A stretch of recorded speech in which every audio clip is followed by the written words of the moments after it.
शिवाजी मंदिरला आत गेल्यावर दादरच्या एक पेक्युलर वास आहे शिवाजी मंदिरला. तर ना असं this is a place where magic happens. खूप दिवसात खाल्लं नाही. मला फार आवडतात. एकदा माझ्या बॅगेत वाटी होती. वाटी? हो, लिव्ह लाईफ क्वीन साईज. आणि आमटी नाही म्हणायचं त्याला, ते आंबट वरणच आहे. म्हटलं ओके फाय. आणि मला ते असं खूप मस्त वाटायचं की स्टेजवर गेल्यावर हे असं काय काय बोलतात आणि बाहेर आल्यावरती ते मला हॅलो कशी आहेस बाळा वगैरे कसलं ह्यांना कसं आठवत असेल ना. बाबा डेफिनेटली गेव मी प्रोफेशनलिझम. त्यांनी मला वेळेची किंमत शिकवली. त्यांनी मला वाक्यपाठ होणे ही मिनिमम गरज आहे. म्हणजे हिला वाक्यपाठ होतात ह्यात कौतुक नाही, हे त्यांनी शिकवलं. त्याची शिस्त आहे माझ्याकडे. त्याच्या कामात तो ज्या पद्धतीने काम करतो त्याची जी शिस्त आहे ती माझ्याकडे नक्की आहे. बागून दपुंगालू बागून दपुंगालू बागून असं एक त्याचं एक हे पण होतं स्टेप. ऍक्टर म्हणून त्याच्यात सुद्धा खूप मेहनत लागते की 8.5 वर्ष रोज मी एक कॅरेक्टर आहे जे टिकवून ठेवतेय, जे कॅरेक्टर इतक्या वर्षांनंतर सुद्धा लोकांच्या लक्षात आहे. आणि TV I think prepares you really well. तुम्हाला ते पटकन पाठ करून बोलावंच लागतं. तुम्हाला तेवढाच वेळ मिळतो कॅरेक्टर म्हणून अभ्यास करायला. तो सिनेमा करताना आपण वाचणं करतो, हे कॅरेक्टर आत्ता असं, ह्याला असं एक्सप्रेशन. टीव्हीला तेवढा वेळ नाहीये, तर तुमचं डोकं फास्ट चालायला लागतं की ओके ह्याच्या आधी काय झालंय, ह्याच्या नंतर काय झालंय, हां आत्ता मला हे इथे इमोट करायचंय. सो ते मला वाटतं ती तयारी पण टीव्ही देतं तुम्हाला. पूर्वी तर मी नाटकाची वाक्य लिहायचे माझी की मी लिहिलं की पटकन पाठ होतं मला असं म्हणून. म्हणजे शंकर महादेवन गातात तेव्हा असं वाटतं की क्या बात आहे यार. ते कसं मन लावून करतायत तसं आपल्याला आपलं काम मन लावून करता आलं पाहिजे. You should be able to take the other person in a different world. हे दोघांकडनंही आलंय की acting is all about reacting. म्हणजे जर मी कितीही इकडे आता खूप एकटीने अभिनय केला आणि तू माझ्याकडे मख्ख चेहऱ्याने बघत राहिलास तर माझं हे केलेलं काम फोल जातं.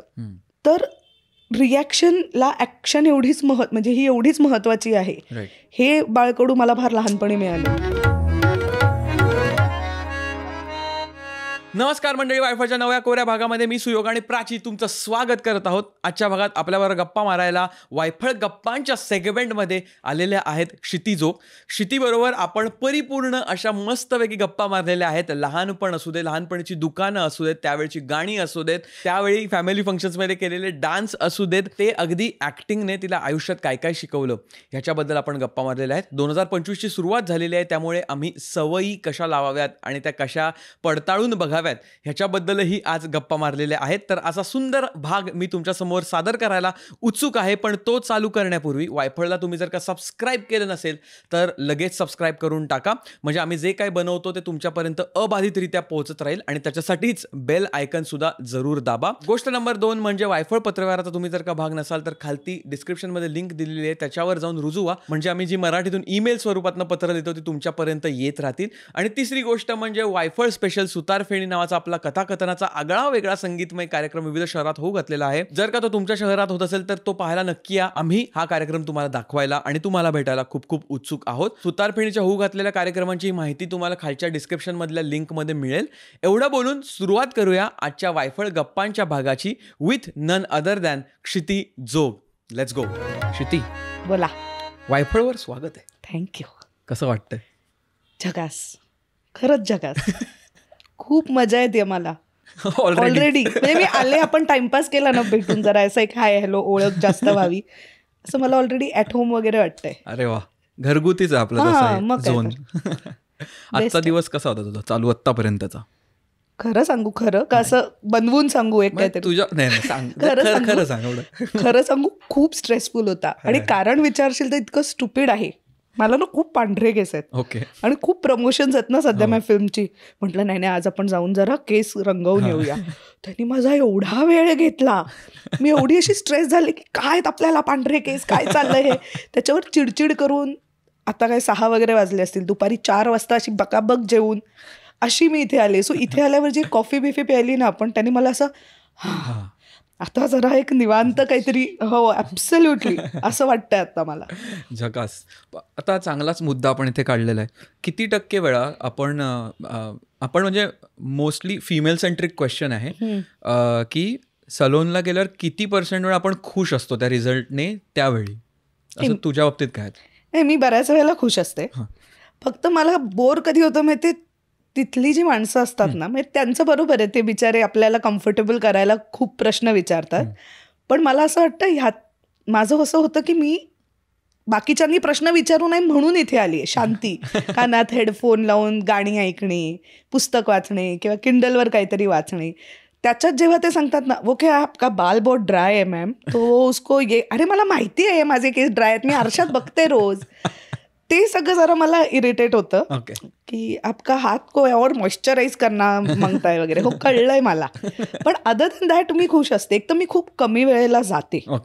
मला हे माझ्यातलं एक खूप वाईट गोष्ट आहे की मला फार कंटाळा आहे अरे ह्या गोष्टीचं, जेन्युइनली कंटाळा येतो. पण काही गोष्टी म्हणजे केस पांढरे होतात पटपट, त्यासाठी जावं लागतं, ही एक गोष्ट आहे. पण otherwise I am a very boring person in that sense.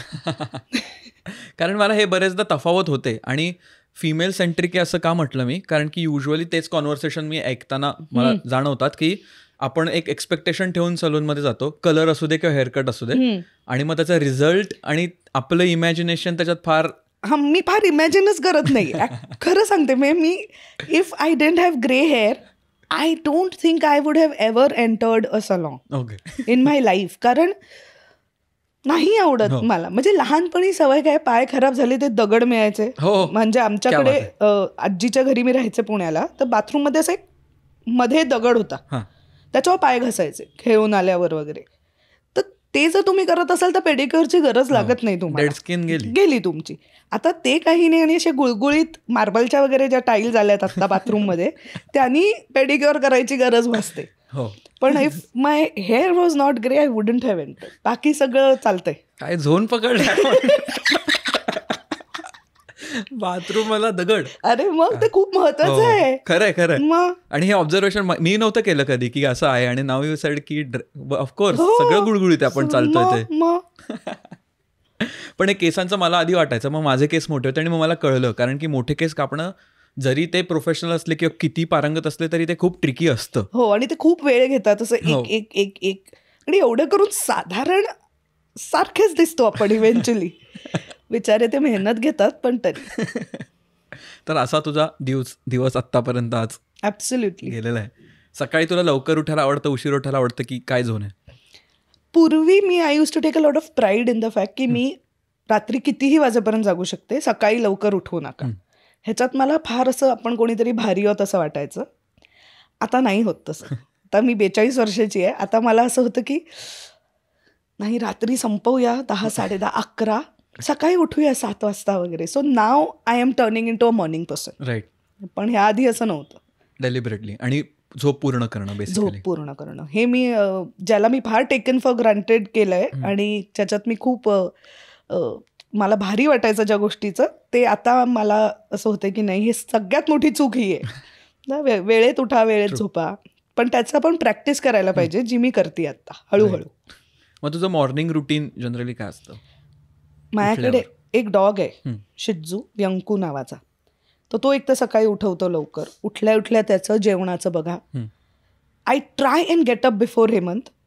आणि व्यंकूसुद्धा कधी कधी, जेणेकरून माझा एक पहिला चहाचा कप एकटी असं छान आरामात पेपर वाचत काही न करत असं मी एक पहिला चहाचा कप लागतो. मग काय दिवस सुरूच होतो. मग नाश्ता बनवा, व्यंकूचं काहीतरी बनवा, कारण आमच्याकडे कुक नाही आहे स्वयंपाकाला. सो ते सगळं असं दुपारी कोण आहे जेवायला, मी आहे, हेमंत आहे, हे सगळं planning.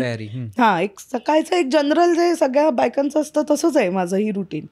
If I am working मग माझी अजून धावपळ होते, कारण मी शक्यतो डबा घेऊन जाते. तर तो सकाळी बनवा, नाश्ता पण बनवा, दुपारचं लंचला लागेल तेही बनवा. त्याच्यात जरा माझा वेळ जातो सकाळी. आणि मी वाचन बिचन मला खूप आवडतं, पण that all happens in the afternoon. सकाळ माझी अशी कामाकामात जाते आणि मला ते आवडतं.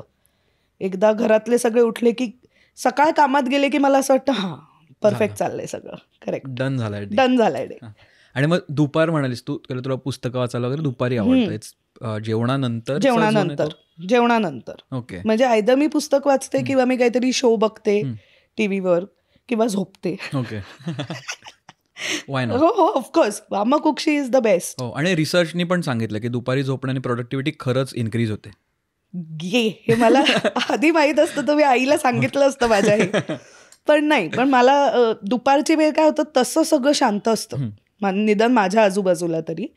So if I am not working, if I am not going to my office, तर मला ती स्पेस असं छान वाचायला, काहीतरी बघायला हे मला खूप आवडतं. घरातला आणि तुझा ठरलेला आहे स्पॉट जिकडे तू वाचन करतेस तुझं? हो हो, एक असा कोपरा आहे माझ्याकडे, असा एल सोफा आहे. ओके. त्यातल्या त्या एलच्या इथल्या दांडीकडे जी छोटी असते त्याच्यावर आडवं पडून असं पुस्तक वाचत, it's like my favourite time.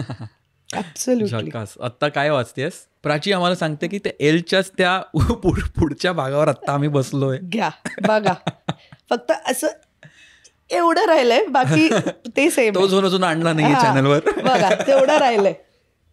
तर तिथे सॉरी तू तिथे बसून वाचतेस पडून. आता सध्या मी वाचतेय ना एक पुस्तक आहे ज्यात कोकणातल्या कुठल्या कुठल्या प्रथा आहेत in terms of superstitions. Okay. कारण दर something I want to do on that. Okay. So मी ते वाचते की कोकणात म्हणजे ह्या देवाला हे केलं की ताप जायचा, अशी एक प्रथा होती पूर्वी. असं एक बरंच एक मोठं पुस्तक, 2 व्हॉल्युम्स आहेत. मला त्याचं एक्झॅक्ट नाव आठवत नाही. तू नाव नंतर मला सांग, मी ते ऍड करतो म्हणजे कोणाला वाचायचं असेल तर. हो हो प्लीज, कारण ते फार इंटरेस्टिंग आहे आणि छोट्या छोट्या गोष्टी आहेत, तर ते मी सध्या वाचते. पण otherwise I am a fiction reader. Okay. Apps purely. मला जरा बोर होतं ऑटोबायोग्राफीज वाचायला. मी जनरली फिक्शन खूप वाचते. Okay. My favourite writer is ion Rand. Okay. Me practically सगळं वाचलंय तिने लिहिलेलं. जेफ्री भयंकर मी साधारण सगळं वाचलंय. मिस्ट्री नॉव्हेल्स मला फार आवडतात. सो अगाथा ख्रिस्ती में Miss Marple is one of my most favourite characters. म्हणजे मला असं होतं की कसं मस्त केलंय. अनदर वन म्हणजे इंडियन रायटर्स मी अनफॉर्च्युनेटली कमी वाचले, पण one whom I am a huge, I become a huge fan is चित्रकुमारी. ओके. म्हणजे forest of enchantments, palace of illusions, आणि आत्ता आलंय द लास्ट क्वीन नावाचं पुस्तक आहे. ओके. ते मी असं फ्लाईटमध्ये वाचायला घेतलं आणि मी 7-8 तासात ते पुस्तक संपवलं. I just couldn't keep it down. It was amazing. क्या बात आहे. हो ते. पण माझं काय होतं, वाचायला घेतलं की असं 1 महिना खूप वाचते मी, मग 4 महिने पुस्तकं गायब, मग काहीच नाही, मग परत खूप वाचायचं, मग गायब. सायकल आहे. हा सायकल आहे. पण मस्त फिक्शन तर एकतर त्या डोक्यात असं निर्माण होतं आपलं, असं मी खूप तयार करते आणि मग एस्केप वाटतं कधी कधी मला फिक्शन वाचणं आपल्या रोजच्या जीवनातनं. आणि मी त्याच्यातनं असं सगळं तयार करते. म्हणजे मिस्ट्री असेल ना तर माझ्या डोक्यात एक असतो विलन, मग त्यांनी असं असं करून ते केलं असेल. म्हणजे विलन म्हणजे एखादी व्यक्ती किंवा एखादं कॅरेक्टर. हा, तर मी स्वतः तयार करते ते की हा असा क्रिएटेड इमॅजिन की हा असा दिसत असणार आणि ह्यानी केलेलं असणार खून किंवा जे काही चोरी बिरी ती कशी केली असणार हे माझं एक चालू असतं. मग त्याच्यात काय लिहिलंय ते मी मॅच करते. असं म्हणजे मी खूप रमते त्याच्यात खूप जास्त. कारण तू म्हणालीस कॅरेक्टर तयार करतो तेव्हा मला एकदम असं अचानक असं जाणवलं की कॅरेक्टर्स आणि तो काय म्हणतात तिथला प्रदेश, ते घर असेल तर ते घर कसं दिसत असेल ते आपलं तयार होतं. पण मी असा विचार करतो की त्या कॅरेक्टर्सचा आवाज तयार होतो नाही होतो असं मला असं मी बोलता मी विचार करतो की आपल्याला आवाज तयार करतो का आपण डोक्यात त्याचा. पण काही लोकांचं करतो आपण. आणि काही वेळेला पुस्तकांची फिल्म्स होतात ना, बरोबर, तर तेव्हा जर त्यात तफावत असेल ना तर फार असं मला असं होतं. म्हणजे मी एंजल्स अँड डिमन्स जेव्हा वाचलं तेव्हा मी ते अख्खं माझा एक सिनेमा डोक्यात तयार केला होता. बरोबर. मग मी ती फिल्म पाहिली आणि मग मला असं झालं नाही असं नाहीये ते असं आहे. म्हणजे त्यांनी त्यांच्या इमॅजिनेशननी केलंय, पण मला असं होतं की नाही यार माझं कॅरेक्टर तर असं नव्हतं. असं खूप वेळा होतं. आणि काही कॅरेक्टर्सचे आवाज येतात आपल्याला, मला तरी येतात. फॅसिनेटिंग आहे फार. हो. म्हणजे मिस मार्पल तर माझ्या डोळ्यासमोर येते रे. मला असं होतं की ही अशी असणार आजी. फार आवडतात मला असल्या गोष्टी. कमाल. मराठी पण वाचतेस? कमी वाचते. ओके. मी लहान असताना बिकॉज आमच्या घरात नाटक किंवा सिरियल सिनेमा ह्या बॅकग्राऊंडमधनं मी आलेली असल्यामुळे मी नाटकं खूप वाचली लहान असताना. माझ्याकडे नाटकाची पुस्तकं खूप असायची, ते मी खूप वाचले. पुलं मी खूप वाचले. पण असं फिक्शन म्हणशील ना तर मी कमी वाचले. म्हणजे अगदी गौरी देशपांडे मी खूप वाचले. मी खूप वाचली आहेत त्यांची पुस्तकं. आणि शुभांगी गोखले त्यांनी इंट्रोड्यूस केलं मला पहिल्यांदा गौरी देशपांडेंना. त्याच्यानंतर मी अशी झपटल्यासारखी वाचायला घेतलं सगळं. आणि मग नंतर आता परत काय होतं, माझं कल नॅचरली इंग्लिश पुस्तकांकडे जातो अनलेस समबडी टेल्स मी की हे छान आहे, हे तू वाच. ओके. तर मग मी ते वाचते. म्हणजे मला मराठी वाचण्याचा वगैरे काही प्रॉब्लेम नाही, राईट. पण सवयीने इंग्लिश मी पटकन घेते. ओके. असं. ओके. तुझं म्हणाल लहानपणी तुझं पहिलं पुस्तक पण नाटक होतं. हो. पण ते काय वयात तू तसं वाचन चालू केलंस? मला आठवतही नाही आहे. मी 13 वर्षाची होते तेव्हा, 13 वर्षाची झाले, आय एंटर्ड माय टीन्स आणि बाबांनी मला माझ्या मृत्युंजय आणून दिलं. ओके. ते माझं पहिलं म्हणजे 13 वर्षाचे असतानाच मृत्युंजय. हो, ते माझं पहिलं पुस्तक होतं. तेव्हा वाचताना ते फार मला कळलंही नाही. म्हणजे मला ते आवडलं खूप, पण ॲक्च्युली पुस्तकात काय आहे हे मला कळलं नाही. मग मी ते परत वाचलं. पण सूर्याची पिल्ले, देणाराचे हात हजार किंवा खूप खूप आहेत अशी पुस्तकं. म्हणजे पंखांना ओढपावलांची, अशी जुनी नाटकं जी आत्ता नाही मिळत. हे माझ्या घरी असल्यामुळे ती पुस्तकं, त्याचं मी खूप खूप म्हणजे 12-13 वर्षापासून मी वाचतेच आहे. आणि मला आता त्याची खूप मदत होते. बरोबर. आत्ता काम करताना ती भाषा वाचलेली असल्यामुळे. खरं. आणि मग रेफरन्सेस किंवा व्हिज्युअल्स पण असे डोक्यात तयार झालेले असतात त्याची पक्की. करेक्ट. मस्त. लहानपणी कसलं फॅसिनेशन होतं तुला शाळेत असताना, की मला हे करायचं किंवा हे व्हायचं किंवा हे एक्सपिरियन्स करून बघायचंय किंवा इथे जायचंय, असं काही? एक्सपिरियन्स करून जायचं कॅमेरासमोर काम करणं काय असतं, नाटकात काम करणं काय असतं आपल्याला ॲक्च्युली येईल. कारण मी म्हणजे माझ्या डोक्यात असं कधीच नव्हतं अरे की मला हे नाही करायचं, म्हणजे या क्षेत्राच्या ऐवजी आपण काहीतरी करू, असं माझ्या मनात कधीच नव्हतं. ओके. म्हणजे आता मी ॲक्टर होईन का, काय डिरेक्टर होईन का, असिस्टंट होईन का, काय होईन ते मला लहानपणी कळत पण नव्हतं. हो. म्हणजे दुसरं there was nothing else in my mind.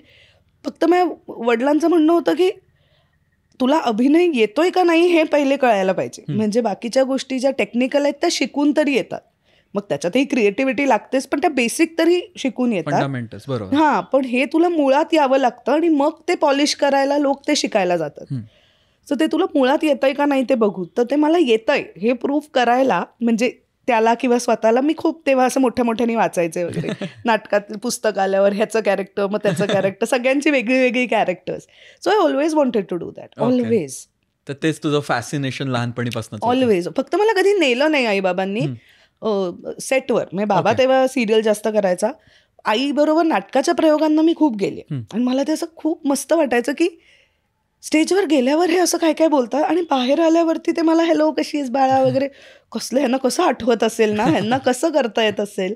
मला खूप त्याचं फॅसिनेशन आहे, अजूनही आहे. म्हणजे खरं तर कमाल. लहानपणीची तुझी असं मेमरी आठवते एकदम इनिशियल मेमरी नाट्यगृहाची? कारण ऑफकोर्स तू थिएटरमध्ये पण काम केलंयस, ते एक वेगळ्या प्रकारे आपण बघतो त्या नाट्यगृहाकडे. करेक्ट. स्टेजच्या साईडनी बघायला लागतो. पण जेव्हा आपण ऑडियन्सच्या साईडनी लहानपणी बघत असतो तेव्हा त्याचा तो झोन पूर्ण पडदा येतोय, ते वास आतला काळोख आणि ते शिवाजी मंदिरला आत गेल्यावर दादरच्या एक पेक्युलर वास आहे शिवाजी मंदिरला. तर ना असं इथे काहीतरी खूप भारी घडतं. This is a place where magic happens, असं खूप मला होतं. ते असं मागच्या दिवसांनी मागे जायचं त्या मेकअप रूम्स मध्ये, मग तिथे सगळे बसलेले असतात. आणि लहानपणी तुला तसा ऍक्सेस होता? आईमुळे त्या सगळ्याचा ऍक्सेस होता. मी अनेक वेळेला नाटकं पिठात बसून पाहिले. तो म्युझिकवाला काय करतो, मग एक बटन हल्लं की लाईट हलतात.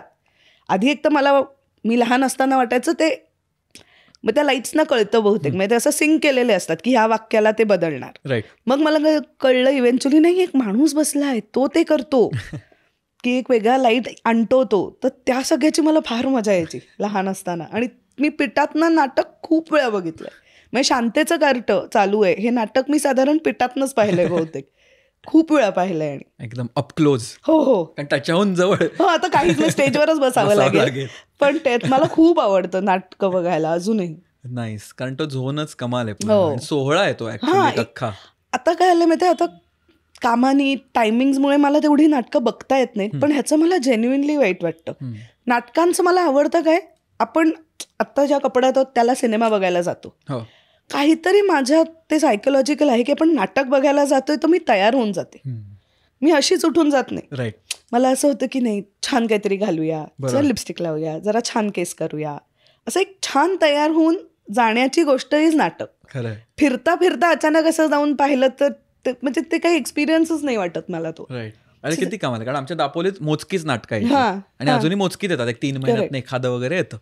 पण तेव्हा त्या नाटकाला जाणं म्हणजे पूर्ण दापोलीतली लोक सगळी तयार होऊन एक्झॅक्टली. असं काकू वगैरे आजा लोक गजरे वगैरे घालून असं फुल येस, मी पाहिलंय माझ्या मावशांना वगैरे अशी छान साडी नेसून, हो, म्हणजे खरंय. असं एक काढली एक सलवार कमीज घेतला वगैरे असं नाही, असं छान प्रॉपर ठरवून. तयार होऊन गजरा बिजरा, मग पुढचं प्लॅनिंग, आधीचं प्लॅनिंग, तसं इट्स लाईक वन इव्हेंट. हो नाटक इज अन इव्हेंट. सिनेमा आपण असे बघतो जाऊन, Right. म्हणजे येताच आता अरे हा छान आहे सिनेमा, चला जाऊया. तसं माझं नाटकाच्या बाबतीत होत नाही. राईट. कमाल कमाल, मस्तच. नाट्यगृह आणि अरे सुंदर. रॅन्डम प्रश्न आहे. शाळेत असताना आपण दप्तर असतं आपल्याकडे आणि दप्तरातनं आपण काही गोष्टी घेतो. तुला आठवतं का अवांतर काय गोष्टी घेऊन जायच्यास तू, किंवा असं काहीतरी असायचं मी असं रॅन्डम घेऊन जायचो गोष्टी खूप एक्स्ट्रा? खूप खूप असायचं माझ्या बॅगेत रॅन्डम, म्हणजे काहीही असायचं. घरातली कातर, बॉईस. म्हणजे काही म्हणजे का माझ्या बॅगेत आहे ह्याला काहीही लॉजिक नाही. बरं आम्ही ते आधी पेन्सिल होती, मग इंक पेन आलं, मग बॉल पेन आलं. ह्या सगळ्यात खडू माझ्याकडे असण्याचं काही कारण, म्हणजे ती खडूची पेन्सिल असायची ना, पण ती माझ्या बॅगेत असायची. एकदा माझ्या बॅगेत वाटी होती. वाटी? हो, मी ती तंदरीत, म्हणजे जेवण काहीतरी, माझी ना दुपारची शाळा असायची, सो सकाळी मला जेवायला द्यायची कुठच्या आजी. शाळेत जायचीस तू? कटारिया हायस्कूल पुणे. ओके. आणि मग मी मुंबईत शिफ्ट झाले. सो मुंबईची शाळा सकाळची होती, पण कटारिया दुपारची होती. सो मी घरनं जेवून यायचे. का होती मला, म्हणजे, आणि त्यात काय झालं, ती मोठी सुट्टी छोटी सुट्टी त्याच्यात मी हात घातला आणि इन्स्टेड ऑफ द डबा माझ्याकडे नुसतीच वाटी आली. आणि मला असं झालं की आता, म्हणजे आता कोणाला मी काय सांगणार आहे, शिवाय घरी जाऊन आजीचा ओरडा पडेल तो वेगळा. सो असं माझ्या बॅगेत काहीही असायचं. म्हणजे एक कॅसेट असायची, तेव्हा कॅसेट्स होत्या. सो आम्ही ना सगळी भावंड एकत्र राहायचो. म्हणजे पुण्याला सगळेच शिकायला होते, ऑल माय कझिन्स. आम्ही धनकवडीला राहायचो, तर एक भाऊ इंजिनिअरिंगला होता, काही 2 बहिणी फर्ग्युसन कॉलेजला होत्या. तर आम्ही सगळे असे आजीकडे पुण्यात शिकायला होतो. म्हणजे एका घरात ॲट अ टाइम किती भावंड होती शिकत तू असताना एकत्र? 1 2 3 4 5 तरी. हा, वेगळ्या वेगळ्या वयोगटाची. मजा असेल. हो हो, खूप. आणि मग सुट्टी लागली की अजून उरलेले, मी अदरवाईज एकटी आहे, I am the only child, पण कझन्स खूप आहेत मला आणि मी त्या सगळ्यांच्यात लहान आहे. सो तेव्हा हा, एक्झॅक्टली. सो आणि ही आईची आई. हो. आणि ती मग एवढ्या 5 लोक सांभाळ करायची. हो हो हो, प्रॉपर. म्हणजे ओरडण्यापासून, लाड करण्यापासून, प्रत्येकाची आवड निवड जपण्यापासून. हो, कोणाला चपाती पाहिजे, कोणाला भात पाहिजे. आमच्यात ते पण थोडंसं फिक्स होतं. काही चपाती खाऊ होते, काही भात खाऊ होते, काहींना व्हेज आवडायचं, काहींना नॉन व्हेज आवडायचं. तर त्याचं थोडं मॅनेजमेंट ती करायची बाबा तेव्हा. आता मला विचारशील तर मी परवाच असा विचार करत होते, एवढ्या लोकांचं कसं करत असेल आजी एव्हरी डे. आणि ह्यांच्या, आपल्या घरात पार्टी असेल आणि लोक येणार असतील तरी आपल्याला असं होतं, अरे यार हा आता पनीरच खात नाही, ही आता बटाटाच खात नाही, ह्याला चिकनच. तर इरिटेशन होतं माहिती आहे मला, होतं की अरे काहीतरी एकच मागवा यार, सगळ्यांना होईल. पण ती सगळ्यांचं करायची आणि कधी आम्हाला असं वाटलंही नाही की हे कसं काय मॅनेज करते ती, तेव्हा त्या क्षणाला, पण करायची. आणि त्या आजीची कशी होती, तिचं व्यक्तिमत्व कसं होतं? ओ माय गॉड, माय आजी वॉज द फनी होती, स्ट्रिक्ट होती? अजिबात नाही. म्हणजे तेव्हा वाटायची ती स्ट्रिक्ट, पण ती फार कूल होती. ती फार, म्हणजे माझी, I was the closest to my grandmother. म्हणजे ती आता गेली 7-8 वर्षापूर्वी, पण माझी सगळ्यात जवळची मी आजीला होती. मला असं व्हायचं की आजी बोलेल ते सगळं. आणि ती एवढी कूल होती की there was a time I was dating somebody, आणि मग ते ब्रेकअप झालं आणि I was not dating anybody. आणि असं ते माझ्या घरी सुरू झालं होतं 24व्या वर्षापासून, काय मग कोणी आहे का, मग लग्न, मग निदान साखरपुडा, असं काही नव्हतं. आणि मला मुलं, मित्र खूप होते. There were lot of boys used to come home, की आज आलो, जेवायला आलो, मग आजीबरोबर टाइमपास कर, असं खूप राहायला चालेत कधी, असं खूप चालू असायचं. आजीने हळूहळू मला विचारलं, हा आवडतो का, मग तो तरी आवडतो. म्हटलं अगं नाही, ते मित्र आहेत माझे. एके दिवशी तिने मला, कोणी घरी नव्हतं, मी आणि आजी होतो इथे मुंबईला, तोपर्यंत मी काम वगैरे करू लागलो होते. हां, ऑफकोर्स. म्हणजे तिने मला विचारलं, हे बघ तू मला सांगू शकतेस, काही प्रॉब्लेम नाही.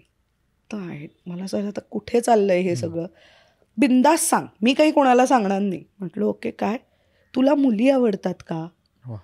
तर मी म्हटलं नाही आजी, मला मुलंच आवडतात. अगं मग एवढे मित्र आहेत, एकही आवडत नाही असं कसं होईल?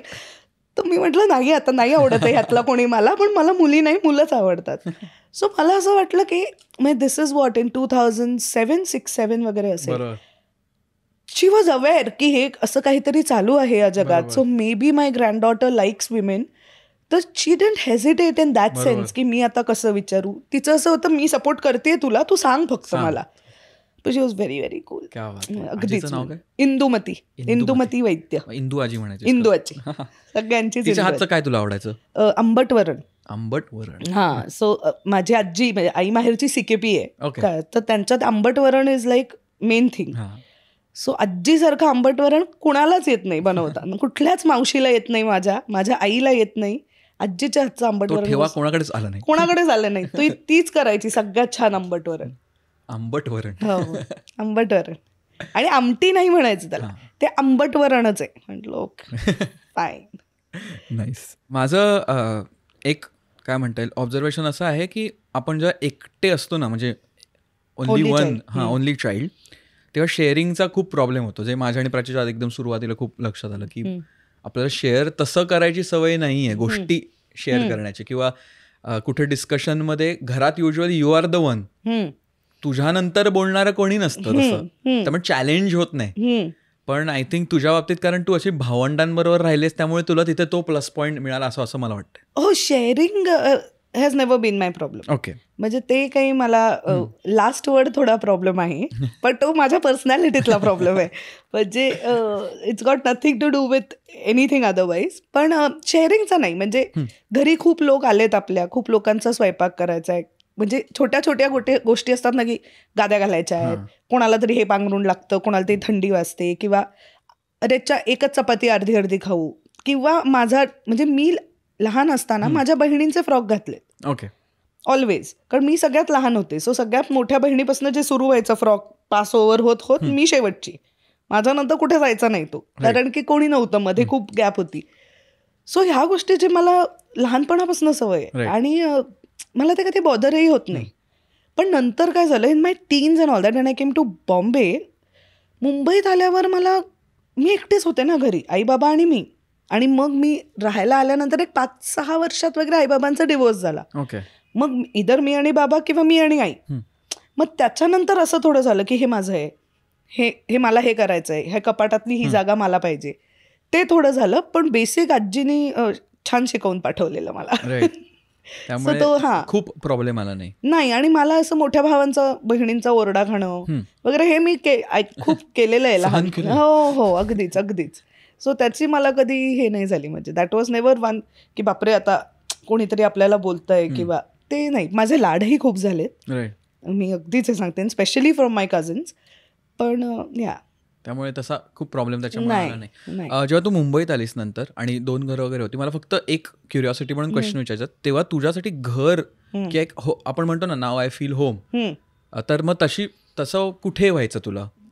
दोन्हीकडे नाही, बिकॉज दोन्हीकडे असं थोडं काय म्हणतात ना, व्हॉलेटाईल वातावरण पण होतं. आणि असं कारण जरी तो डिवोर्स म्युच्युअल असेल तरी ते असं सगळं सेटल होणं चालू होतं अजून. Eventually then we bought a house, आई आणि मी, इन गोरेगाव, 1 BHK म्हाडात, गोरेगाव ईस्टला. त्याच्यानंतर आणि to be very honest, after I got married, म्हणजे आता मला हेमंत खूप चिडवतो की तू घरकोंबडी आहेस, तुला घरातनं बाहेरच पाऊल टाकायचं नसतं, जे की खरं पण आहे.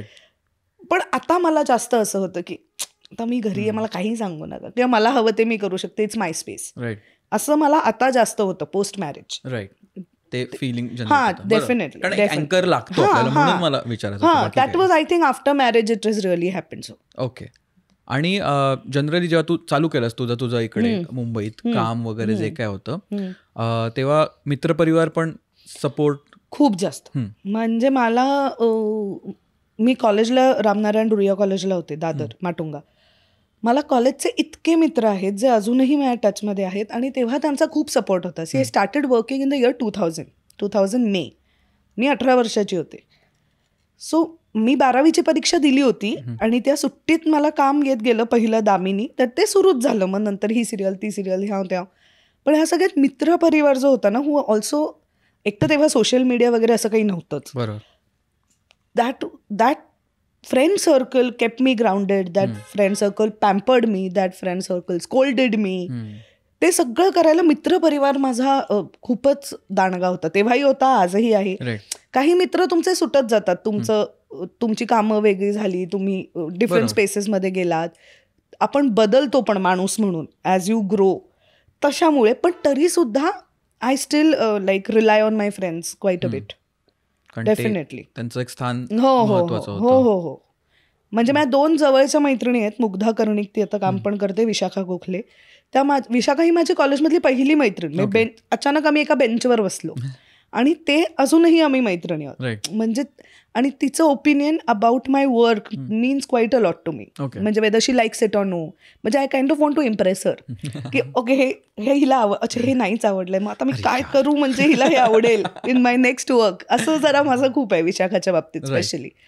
सो हा मित्रपरिवार has been very very strong. आणि असे असावेत मित्रमैत्रिणी, म्हणजे कामाच्या बाबतीत पण जे ऑनेस्टली आपल्याला काहीतरी सांगतील पर्सनली. हो हो हो. आणि असे कमीच असतात कारण त्यांना तो ऍक्सेस असतो. हो, पण मी अशा मित्रांना विशेष टिकवून ठेवते. आणि की हू कॅन, बिकॉज अदरवाईज चढवणारे खूप असतात की साधारण मीच पुढची मेरिल स्ट्रीप, पण there needs to be somebody who tells you की नाही हे चुकतंय, हे चुकतंय. So it makes you aware की नाही बरं, maybe I should try this way, oh maybe की नाही मला हेच म्हणायचंय.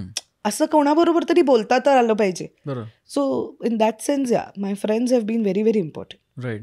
आपण सुरुवातीची काही कामं असतात ना, जेव्हा आपण यंग असतो कम्पॅरेटिव्हली, तेव्हा आपला स्पंज जो असतो, म्हणजे मी नेहमी म्हणतो की आपण एक स्पंज आहोत. करेक्ट. आणि आपण जे काय करतो ते आपण सोक करून ठेवतो. आणि जेव्हा काही प्रोजेक्ट करतो तेव्हा आपण जो स्क्वीज केला त्यातले ते 2-3 थेंब पडतात, बट यू कॅन नेव्हर से की कुठनं आलंय किंवा हे ह्याच्यामुळे. It's mixture of everything. Correct. पण जेव्हा आपण नवीन असतो तेव्हा तो स्पंज पण बऱ्यापैकी रिकामा नाही म्हणता, पण करेक्ट स्पेस खूप असते. त्यामुळे काही कामं असतात ना ती आपल्याला आयुष्यात पण एक वेगळं एक डिरेक्शन देऊन जातात. तुला असं काही आठवतं का सुरुवातीचं की हा प्रोजेक्ट किंवा हे नाटक किंवा ही मालिका हे केली, त्याच्यातनं मला व्यक्ती म्हणून मला हे शिकायला मिळालं जे माझ्याबरोबर आत्तापर्यंत आहे, असं काही आठवतंय का? आय नो बरंच असणार आहे. नाही असं खूप आहे. अरे म्हणजे माझं पहिलं कमर्शियल नाटक प्रेमा तुझा रंग कसा, त्यात सुहास जोशी होते, अरुण नलावडे होते, विजय केंकरे डिरेक्टर होते. तर ह्या सगळ्यांनी मला लहान असताना पाहिलंय, बरोबर आहे. पण आता मी त्यांच्याबरोबर काम करायला आले. त्या नाटकातलं कॅरेक्टर, तिचा इनोसन्स, तिचं आईवडिलांशी वागणं, तिचं उत्स्फूर्तपणे गोष्टी करणं, निदान मी ॲक्टर म्हणून सुद्धा असं मी बाहेरचं काही करत नाही. Either it's in me or I am copying some person I know. म्हणजे उद्या मला असं काहीतरी आलं की I am doing a podcast, I kind of look at what you do. मग मला ते कधीतरी असं रँडमली आठवतं की हा आपण ना ह्याचं हे वापरूया, ते होत राहतं. But that character he stayed with me for a very long time. वादळवाटमधली Alandi Chhatre was like copy paste. पण तरीसुद्धा तिचा तो निर्भीडपणा, तिचं वल्नरेबल असणं, हे सगळं मला पुढे काम करतानाही खूप त्याची मदत झाली. आणि त्या क्षणाला माणूस म्हणूनही ग्रो व्हायला खूप मदत झाली, खूपच जास्त. स्पेशली आळंदी छत्रे, कारण ते अभय परांजपे, चिन्मय मांडलेकर लिहायचे, ते इतकं छान लिहायचे ना that you used to start feeling की हे कॅरेक्टर इथे चुकतंय. मग ती जर पटकन माफी मागते तर आपल्याला हे मागता आली पाहिजे, असं ते तेव्हा at the age of 20-21 that is what you are looking at. पण ह्या अशा गोष्टींची खूपच मदत होते, खूपच. कारण ते सुरुवातीचं काय, म्हणजे ऑफकोर्स आपण ऑन द वे खूप शिकत जातो, पण सुरुवातीचे काही 1-2 क्षण असतात जे काइंड ऑफ डिरेक्शन देतात. तो आत्ता मध्ये ऐकलं होतं मी की चेंज म्हणजे आता हे खूप जणांनी वेगवेगळ्या पद्धतीने मांडलेलं आहे, असं काही नवीन ओरिजिनल थॉट नाहीये. पण तेच आहे, तुम्ही जर 1 डिग्री जरी तुमचा अँगल चेंज झाला तरी तो 10 वर्षानंतर तुम्ही हजारो किलोमीटर दुसऱ्या बाजूला जाता. 100%. त्यामुळे छोटंसं पण change in direction goes long वे. आणि ते तेव्हा कळत नाही आपल्याला की हे 10% means a lot. You just say की हा थोडा इधर हो गया, तो थोडा इधर काही वर्षांनी की I either thank God I took that step की oh my God why I took that step. Either of the two only can happen. But I think it's a learning in any case. झालं तरी learning, नाही झालं तरी learning. Right. डासांचा धूर पुन्हा आलेला आहे. हा सिद्धार्थच्याच एपिसोडमध्ये दिसला होता आणि परत आज दिसतोय. डासांचं मशीन ते वापरतात संध्याकाळी जिन्यात, तो दरवाजा खालनं येतो. पण हा रोज असतो. मला थोडासा वास आला आता, पण चांदेकरांच्याच एपिसोडमध्ये दिसला होता आणि आता तुझ्या एपिसोडमध्ये दिसतोय. डास खूप झालेत मंडळी सगळीकडे, काळजी घ्या. चांगलंय, मारा धूर मारा. कमाल. Coming back to the point. हा, तर त्यामुळे ते इम्पॅक्ट त्याचा राहतो, डेफिनेटली राहतो. कमाल. बघ एखादं नाटक जेव्हा आपण करतो किंवा एखादं नाटकच घेऊया, तेव्हा पण तो प्रयोग झाल्यानंतर ना त्याला एक त्या दिवशीचं पुरतं का होईना पण एक क्लोजर असतं की आपल्याला वाटतं की छान आजचा परफॉर्मन्स चांगला झाला, बरा झाला, इथे मी चुकले किंवा इथे मी काहीतरी अजून नवीन करू शकते असं असतं. पण हवं क्लोजर, एक सॅटिस्फॅक्शन असतं जेव्हा पडदा शेवटी बंद होतो, काही माणसं भेटायला येतात आपल्याला आणि ते जाणवतं आपल्याला. पण तू मालिका पण खूप केल्यात आणि मालिका चालू असतात, मग त्याच्यात आर्टिस्ट म्हणून कशा प्रकारे आपल्याला त्याच्यातनं मिळतं काही असं? You know, I really think की टेलिव्हिजन म्हणजे daily soap actors are really underrated or underestimated way too much. कारण शोधायचं म्हटलं तर त्याच्यातही मिळू शकतं, नाही शोधायचं म्हणालं तर नाटकातही नाही मिळणार. If you are looking at it like that त्याच्यातही नाही मिळत सॅटिस्फॅक्शन, कारण तुम्ही एका धाटणीचं काम करत राहता म्हणून तेही नाही मिळू शकत. मी जितक्या वेळ टेलिव्हिजन केलं मला असं नाही कधी वाटलं, मला जेव्हा असं वाटलं ना की मी जरा पाट्या टाकते आता, तेव्हा मी ते थांबवलं. ओके. आणि एक छान आत्ता म्हणजे मी झिम्मानंतर मी एक हिंदी शो करत होते जो 8.5 वर्ष चालत होता, म्हणजे मी त्यात 8.5 वर्ष काम करत होते, तो शो अजूनही चालू आहे. तर त्याच्यानंतर मला जरा असं झालं की मी ना असं स्क्रिप्ट आल्यावर, तशी मी एकपाठी आहे कारण, तर मी असं स्क्रिप्ट आल्यावर हा रेडी, तर मला असं हळूहळू व्हायला लागलं की आपण म्हणजे फार त्याच्यात घुसत, म्हणजे काहीच नाही घुसत, काहीतरी त्याचा थोडा विचार करता आला पाहिजे आपल्याला. You can just take it for granted, it's after all they paying you money for your job. So ते मी तेव्हा करायला लागले. त्याच्यानंतर मी ते सोडलं की नाही, दॅट विच मीन्स की मला ब्रेकची गरज आहे. I have started taking my work for granted, जे पाप आहे म्हणजे विच यू कॅन डू. नाहीतर it doesn't make sense only why you are working. Yes, it has great money, पण मग तुम्ही तेवढी मेहनत पण केली पाहिजे. सो मला असं वाटतं की टी व्हीमध्ये पण काही वेळेला काही सीन्स करून आल्यावर असं झालंय मला की काय मस्त झाला आजचा सीन, असं दरवेळेला होईलच असं नाही. काही वेळेला ते खूप मिडिओकर असतं. टी व्हीवर असं का असतं, असं असतं कारण लोक बघतात. लेट्स गेट इट क्लिअर, म्हणजे ऑल सेड अँड डन सगळं आलं, लोक अजूनही टी व्ही बघतात. या आणि तो तुम्ही मनापासून केलात ना तर नाही त्याचा फार त्रास होत. म्हणजे मला नाही झाला कधी. मला असं एक 8.5 वर्ष तू एकच करतेस ॲक्टर म्हणून, त्याच्यात सुद्धा खूप मेहनत लागते की 8.5 वर्ष रोज मी एक कॅरेक्टर आहे जे टिकवून ठेवते, जे कॅरेक्टर इतक्या वर्षांनंतर सुद्धा लोकांच्या लक्षात आहे. Which means there was something in that character no which they related to. So I think it's a very very काय म्हणतात, सगळ्यात जास्त टास्क एक नट म्हणून कशाला लागत असेल, तुमची सगळी मेहनत कशाला लागत असेल तर ती टी व्हीला लागते. कारण त्या गोष्टी कन्व्हिन्सिंगनी करणं ह्याला एक वेगळ्या प्रकारचं स्वतःत कन्व्हिक्शन लागतं, एक वेगळ्या प्रकारची शांतता लागते. कारण काही वेळेला आपल्याला माहीत असतं की हे काय, असं कोण बोलतं, असं कोण करतं, पण you have to believe in that only then people will. Right. हे सगळं चेंज होऊन आता आपल्याकडे डेली सोप काहीही होतात, हे सगळं बरोबर आहे, पण लोक अजूनही बघतायत, पीपल त्याला केटर करतायत, खूप संख्येने बघतायत. त्यात अजूनही काही शोज असे आहेत जे चांगले चालेत, म्हणजे ज्याचा मूळ विषय तरी चांगला आहे, की ते इव्हेंच्युअली काय होतं ते कोणाच्याच हातात नाही, आणि ते तसं होतं कारण त्याला TRP मिळतोय. बरोबर.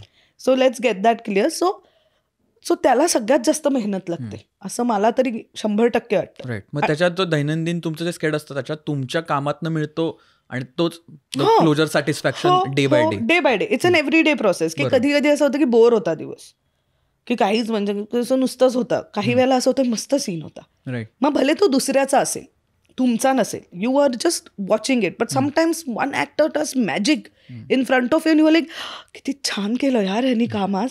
That is my closure for that day, की something I saw which was very nice. So that also makes me very happy. भले माझ्या वाटेला तो सीन नसेल, पण कोणीतरी तो चांगला केलाय इज व्हेरी इम्पॉर्टंट. ते that gives me closure for the day for sure. नाही, मेक सेन्स. कारण की आहे ते कॅरेक्टर मेंटेन करणं, आणि जसं म्हणालो ज्या आपण व्यक्ती म्हणून maybe we won't believe in that, म्हणजे ॲज इन ते म्हणतात ते आपण बोलणार नाही कधीच, कारण आपण तशी व्यक्ती नाही. Correct, but that is what acting is about. If it was it wouldn't, म्हणजे I am an actor, I have to make you believe what I am saying is. बरोबर. म्हणजे असंच असायचं असतं तर एव्हरी कॅरेक्टरचं नाव बदलून क्षिती करायला पाहिजे होतं, but I am making you believe that this is the character. आणि गुड, बॅड, अगली, विक्षिप्त, ट्रेडिशनल, मॉडर्न, ही सगळी माणसं आपल्या आजूबाजूला असतात. बरोबर. त्यातलं म्हणजे माझ्या ओळखीचं कोणी असं नाहीये इज नॉट इनफ. जगात आहेत अशी माणसं, म्हणून ती लोकांना इमॅजिनही होतात. तेही कुठून तरी त्यांच्या एक्सपिरियन्समधनं, ऐकण्यामधनं ते घेत आहेत. खरं सो या I am all in favour of TV. Nice कारण हो ते आहे आणि ट्रिकी आहे आणि it's very difficult. It's difficult yes. खरं. आणि आता त्याच्यानंतर तू जे म्हणालीस ते पण मला खूप चांगलं वाटलं की सेल्फ इव्हॅल्युएशन खूप महत्वाचं आहे. म्हणजे 8-8.5 वर्ष तू करत होतीस पण ॲट सम पॉईंट तू सेल्फ इव्हॅल्युएट केलंस, स्वतः आत्मपरीक्षण केलंस आणि मग म्हणालीस की हे थोडा वेळ थांबवायला हवं किंवा आता हे मे बी मी काहीतरी वेगळं करायला पाहिजे. हां काहीतरी. एक तर मी फिल्म प्रोड्यूस करत होते जेव्हा तेव्हा मला तिथे लक्षही द्यायचं होतं. मग मला असं आलं की माझं ह्याच्यात मनच लागत नाही आत्ता, त्यामुळे मी पाट्या पण टाकते. तर मग नको ते. म्हणजे I don't want to waste somebody's money because मला आता काहीतरी वेगळं करायचं. तर might as well get out. And they were also kind enough. They said okay fine you go. आता मला कोणी विचारलं टीव्ही शो आणि तो छान असेल तर मी करीन खूप आनंदाने, खूप मला मजा येईल, काहीच हरकत नाही. पण तेव्हा मला असं झालं होतं की नाही मला नाही करायचं हे. आणि त्याच्यानंतर मी छान व्हेरी हॅपी ब्रेक घेतला. म्हणजे rather if I have started working from 2000, this break that I took in 2020 from 20 to आता 25 has been the biggest break from TV that I have taken. म्हणजे त्याच्यामध्येही मी एक मराठी शो छोटा रोल केला, तुमची मुलगी काय करते नावाच्या शोमध्ये कॉपचा, पण that's about it. That was hardly for 8-10 days. But otherwise मला खूप मजा आली या ब्रेकमध्ये. असं मला वाटलं की आता मी सगळं जरा मला वाचायला वेळ मिळाला, बघायला मिळाला, ह्या सगळ्या गोष्टींसाठी पण वेळ मिळाला. आणि आय थिंक ब्रेक खूप महत्वाचा आहे कारण आपण एकच गोष्ट सातत्याने खूप वेळ केली ना तर ब्रेक आपल्याला नवीन शिकवून जातो. आणि तेव्हा माझं नशीब चांगलं होतं ऍक्च्युली, बिकॉज मी हे सगळं टीव्ही करत असताना मी नाटक कन्सिस्टंटली करत होते. मग ते मराठी नाटक असो जिथे मी हेमंतला भेटले पहिल्यांदा, सावधान शुभमंगल. मग मी मध्ये एक आकर्ष खुराना बरोबर रफ्ता रफ्ता नावाचं इंग्लिश नाटक केलं. मग मी मॅक देशपांडे बरोबर ह्या सगळ्याच्या मध्येच जोक नावाचं हिंदी नाटक केलं. मग मी त्याच्यानंतर परत आकर्ष बरोबर आता एक धिस टाईम नावाचं नाटक करते. सो त्या सगळ्या दरम्यान मी नाटकाचे प्रयोग मध्ये मध्ये करत होते. So that was also very satisfying की हे करून आल्यावर ते करायची मजा यायची, नाटकाचा प्रयोग करून आल्यावर पुढचा महिनाभर मी आनंदाने शूट करायचं. सो ते एक वेगळा बॅलन्स. हो डेफिनेटली. आणि आय थिंक क्रिएटिव्हिटीला पण फ्लो होण्यासाठी हे सगळे वेगवेगळे प्रकारचे फॉर्मॅट्स हाताळणं खूप महत्वाचं मला वाटतं. आणि TV I think prepares you really well because nobody has time. तुम्हाला ते पटकन पाठ करून बोलावंच लागतं. तुम्हाला तेवढाच वेळ मिळतो कॅरेक्टर म्हणून अभ्यास करायला. सिनेमा करत असताना, नाटक करताना आपण तालीम करतो, सिनेमा करताना आपण वाचनं करतो, हे कॅरेक्टर आत्ता असं, ह्याला असं एक्सप्रेशन.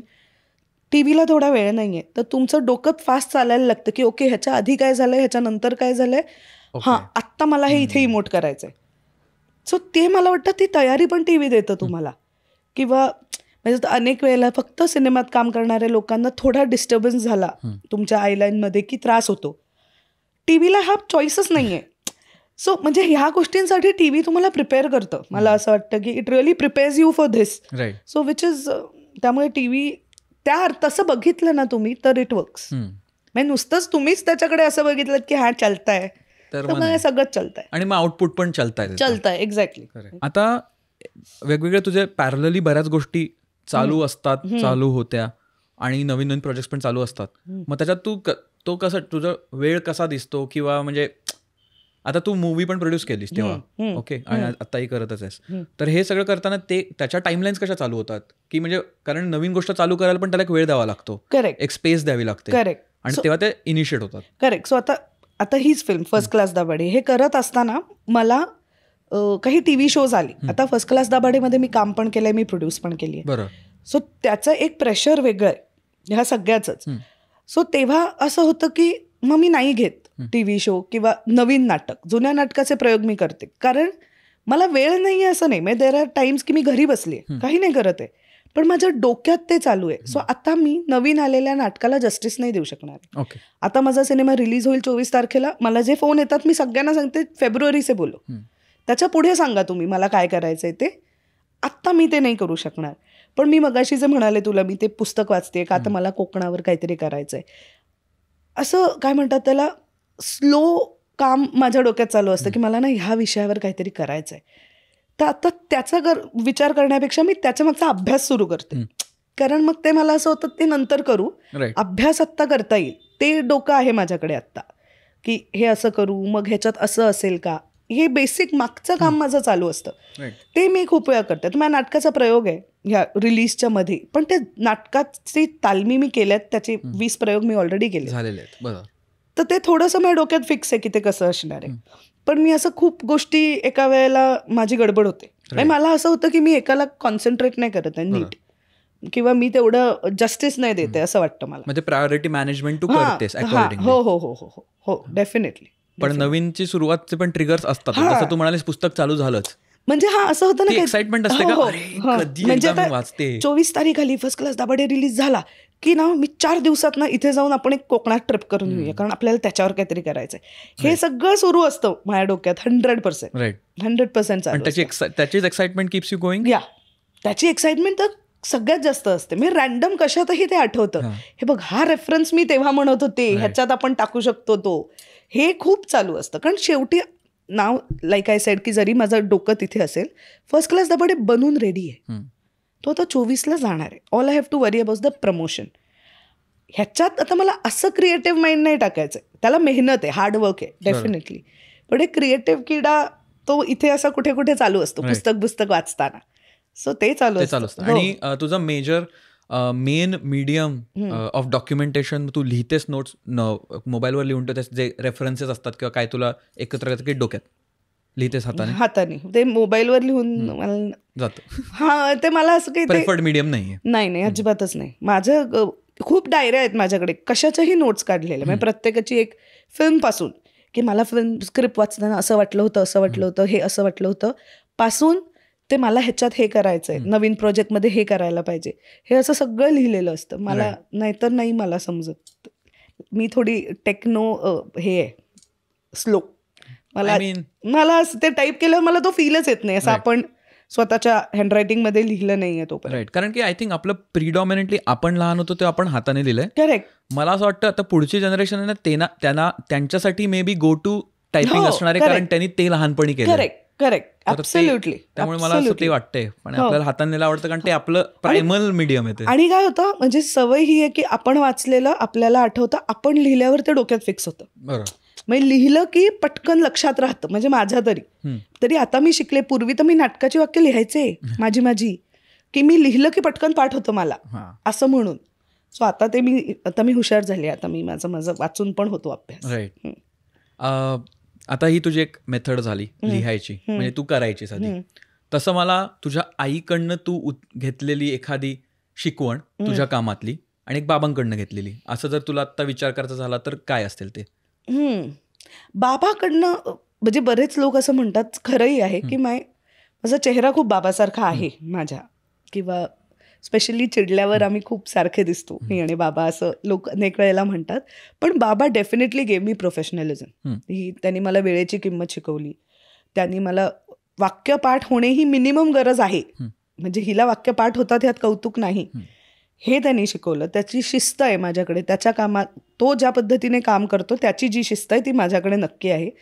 आई माझी खूप त्या मनाने आमच्या तिघांमध्ये अशी शांत आहे जरा, ती शहाण्यासारखं असं मृदू आहे ती आमच्यात, म्हणजे अदरवाईज नाही आहे माझ्याशी बोलताना, पण आमच्या तिघांच्यात ती जरा मृदू आहे. पण आईकडनं तू म्हणशील ना तर being nice to people, it's okay, somebody can have a problem. म्हणजे सगळे तुमच्या शिस्तीने चालणं, दुसऱ्याचा काहीतरी प्रॉब्लेम असू शकतो, हे जे बेसिक अंडरस्टँडिंग लागतं ना काम करताना, ते मला वाटतं त्यांच्याकडनं आलेलं आहे. किंवा हे दोघांकडनंही आलंय की acting is all about reacting. म्हणजे जर मी कितीही इकडे आता खूप एकटीने अभिनय केला आणि तू माझ्याकडे मख्ख चेहऱ्याने बघत राहिलास तर माझं हे केलेलं काम फोल जातं को ॲक्टर म्हणून. तर रिॲक्शनला ॲक्शन म्हणजे ही एवढीच महत्वाची आहे. हे बाळकडू मला फार लहानपणी मिळालेलं की नाहीतर काही नाही व्हॅल्यू. म्हणजे आपलं काम करून, this is not that kind of a field की मी माझं काम केलं तुम्ही तुमचं बघा. You have to see to it that the other person also performs, only then तुझं काम चांगलं वाटणार आहे. म्हणजे तो त्याचं बघेल घाण, doesn't work like that. Right. कमाल. कारण हे किती महत्वाचं आहे इन जनरल. आणि हे नॉट ओनली फक्त ऍक्टिंगमध्येच, पण ह्या सगळ्या गोष्टी कधी कधी मीटिंग्समध्ये पण त्या अशा लगेच ऑटोमॅटिक येतात, कारण त्या प्रॅक्टिस झालेली असते, आपण अटेंटिव्ह असतो. आणि रिॲक्शन जरी आपण दिली तरी समोरच्याला वाटतं की हा माणूस खरंच इंटरेस्ट घेऊन ऐकतोय. करेक्ट. तर तेही बऱ्याच लोकांना इनफ असतं हो to deliver better things. Definitely. ह्याचा सेम थॉट टायपोग्राफीमध्ये पण आहे. असं रॅन्डम मला दिसलं साम्य म्हणून just हो हो हो सांगतो. प्लीज सांग. तर टायपोग्राफी म्हणजे कसं बेसिकली तुमचे जे टाईप्स असतात, हा. आपण टाईप करतो जे फॉन्ट्स असतात Correct. ना, हा. त्याचं डिझायनिंग त्याचं Correct. सगळं टायपोग्राफीच्या ह्याच्यात येतं. करेक्ट. तर जेवढं ते अक्षर, फॉर एक्झाम्पल अल्फाबेट ए, हा हे जेवढं अक्षर महत्वाचं आहे ना, तेवढं त्याच्या निगेटिव्ह स्पेसेस पण टायपोग्राफीमध्ये डिझाईन केल्या जातात. हो म्हणजे त्याचा मधला तो कळलं. त्रिकोण हा हा किंवा ए आणि बी जर आले समजा त्या शब्दामध्ये, हा. तर त्या दोन मध्ये किती डिस्टन्स असणार ह्याच्यावर पण ते तो पूर्ण शब्द आपल्याला किती नीट वाचता येतोय किंवा इम्पॅक्टफुली बसतोय डोक्यात हे पण हा. अवलंबून असतं. राईट. त्यामुळे Right. As much as the type is important, the Yeah, negative negative space. Spaces also are या इम्पॉर्टंट. करेक्ट तर करेक्ट. हे तसंच आहे, तसंच आहे. action हे reaction चं तसंच पण. आहे. हे तसंच आहे.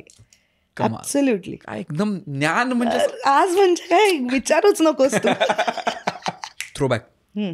लहानपणी पुण्यात किती वर्ष वयापर्यंत होतीस तू? 1ली ते 7वी. 1ली ते 7वी बेस्ट टाइम आहे.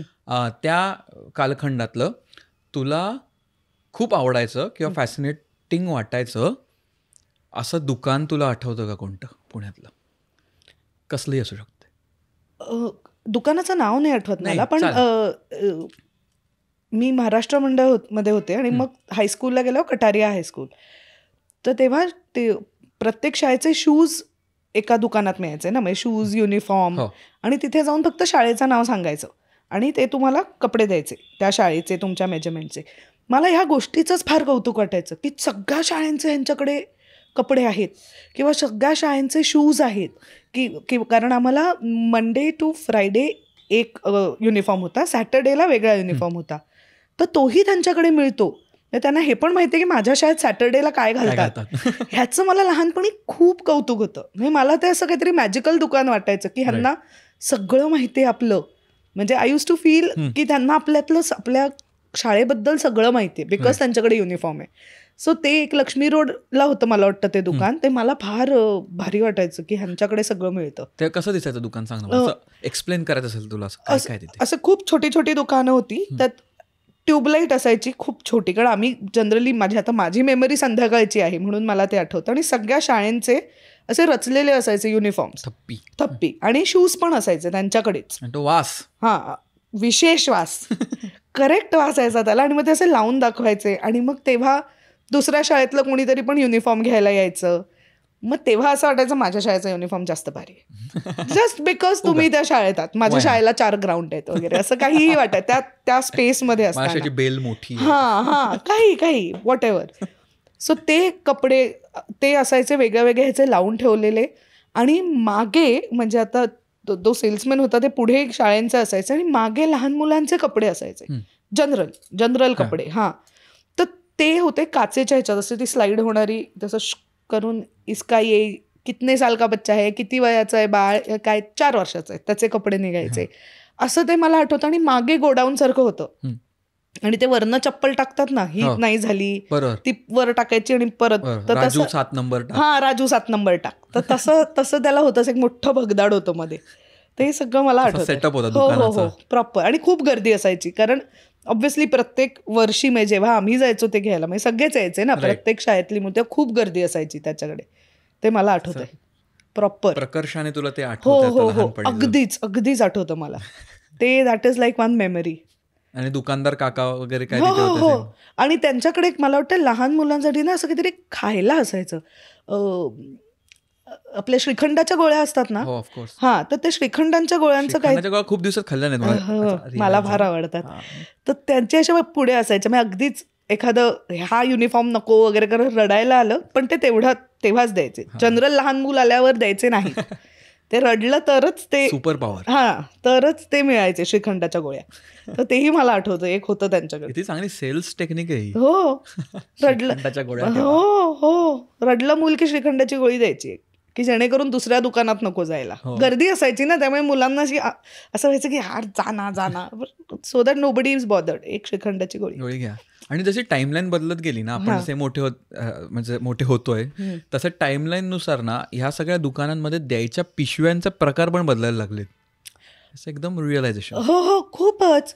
म्हणजे त्या प्लास्टिकचे त्याच्यावर नाव लिहिलेलं असायचं त्या दुकानाचं, भाग्यलक्ष्मी जे काही स्टोर, ड्रेस टेलर पासून काय वाटेल ते त्याच्यावर असायचं. समथिंग आणि कंपनी अड्रेस त्यांचा, आणि शक्यतो पांढऱ्या रंगाची पिशवी लाल रंगाने लिहिलेलं ते सगळं. तर ते तिथपासनं मला मॉलमध्ये आल्यावर पण असं होतं अरे हल्ली की यार आपण असं एकीकडे जातो आणि सगळं मिळतं. पूर्वी कसं होतं, ह्या दुकानात ना तिथल्या ह्या दुकानात हे छान मिळतं. आता असं झालंय की ते ऑनलाईन आलंय सगळं. तर तेही असं आय मिस समटाईम्स की बाहेर जाऊन काहीतरी विकत घेऊन येणे. म्हणजे ही जशी मेमरी आहे की शाळेचे कपडे, किंवा मी अगदी 11वी पर्यंत वगैरे असताना आई माझी मला वेकेशनला फॅशन स्ट्रीटला घेऊन जायची, टाऊनला जायचं, खूप कपडे घ्यायचे आणि मग पुढे वर्षभर तोंड उघडायचं नाही काही पाहिजे म्हणून. म्हणजे काही कपडे असे ठेवलेले असायचे की हे दिवाळीत काढायचे, हे काय अजून क्रिसमसला, हे काय मे मध्ये, हे वाढदिवसाला. पण त्या सगळ्याला जायचं एकदाच जायचं, भरपूर कपडे घेऊन यायचे, वर्षभर तोंड उघडायचं नाही. सो ह्या सगळ्या तर ते होत नाही. So sometimes I really miss it. म्हणजे आता माझ्या भाच्यांना वगैरे जरी सांगितलं आपण जाऊया तर त्यांचं असं होतं, but why, you can get it online. मावशी म्हटलं यार राईट, ओके फाईन. पण किती मस्त आहे, पण किती लक्षात ठेवायला लागायचं. मग कोणतरी सांगा तिथलं तेच घ्या वगैरे. आणि तू म्हणालीस पिशवीवर पत्ता असायचा, किती महत्वाचा आहे आता तो पिशवीवर पत्ता का? कारण तेव्हा काय गुगल नव्हतं, काही नव्हतं. तुला माहितीये मी परवा येत होते, कुठनं तरी येत होते, नारायणगाववरनं येत होते, फिल्मच्या प्रमोशनला गेलो. तेव्हा मी असं बघत होते येताना कुठे आलोय आपण, असं मी झोपले होते गाडीत. मी हेमंतला विचारलं तर तो म्हणाला काय चाकणपाशी आलोय. तर मी बघत होते बाहेर त्या दुकानांवर पूर्वी ब्ला ब्ला ब्ला दुकानाचं नाव चाकण, तालुका चाकण किंवा असं काहीतरी लिहिलेलं असायचं. सो मी जेव्हा नाटकात काम करू लागले आणि दौरे व्हायचे, सो आता सपोज मुंबईतनं कोल्हापूरला जायचंय दौरा, सो मध्ये अशी जाग आली ना आपण कुठे आलोय हे बघायला, बाहेर बघायचं, त्याच्यावरती दुकानाचं नाव आणि कुठे आलोय, म्हणजे चाकण, मुंबई, काय अजून सांगली, सातारा, कराड असं लिहिलेलं असायचं. तर असं व्हायचं, अच्छा कराडला आलोय, कराडला अजून थोडं लांब आहे, येईल कोल्हापूर. ते आता आय मिस समटाईम्स की गुगल मॅप आहे, मला बाहेर बघावंच लागत नाही असं. म्हणजे आपण त्या मॅपवर बघत जिथे कुठे जायचंय तिथे जातो. ते मला फार मजा यायची, आपण कुठे आहोत ते. आणि आय थिंक त्याच्यात पण प्रत्येक गावाच्या कॅरेक्टरनुसार तिथली पाट्या पण असायच्या. आता सगळ्याकडे पाट्या सेम वाटायला सेम, सगळीकडे सेम.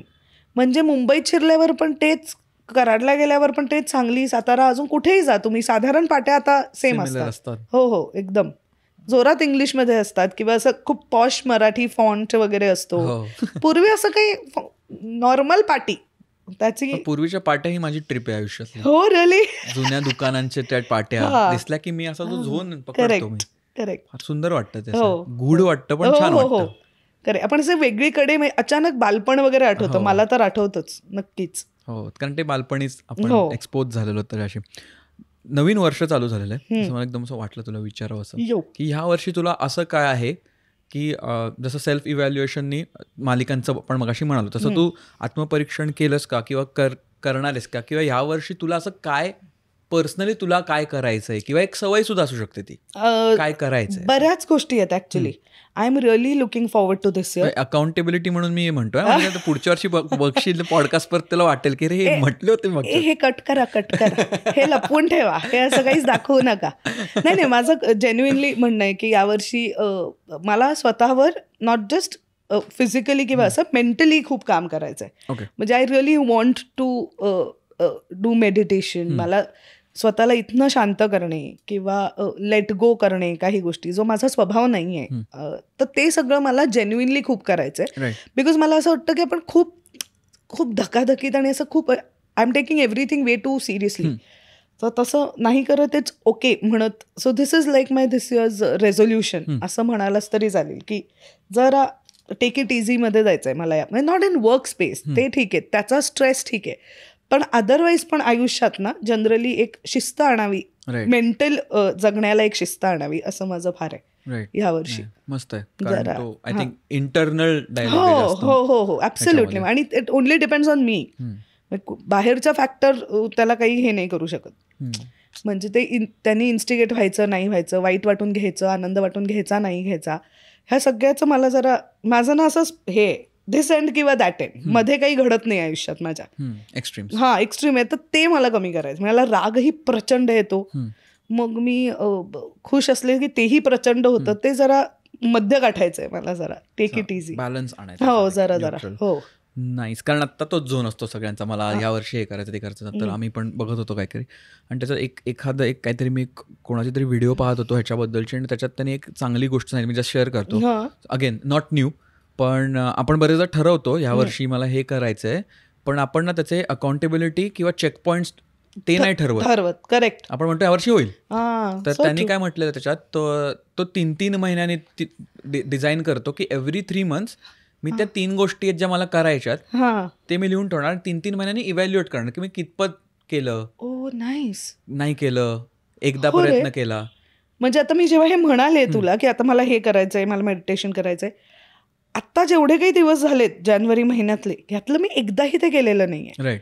आणि माझ्याकडे खूप कारणं आहेत. अरे आता फिल्म होते ना रिलीज, तर आता मला तो पण ह्याच्यातच 1 मिनिटं जरी मी हे केलं ना दिवसभरात, तरी इव्हेंच्युअली मी कुठेतरी पोहोचीन. So now that you said me, हे छान आहे की 3 महिन्यांनी जरा तुम्ही कमीही करू शकता, नॉट 3 महिने. कारण की आपलं काय असतं, वर्ष इट्स खरं ऍक्च्युअली बघायला गेलं ना, वर्ष खूप मोठं असतं. हो.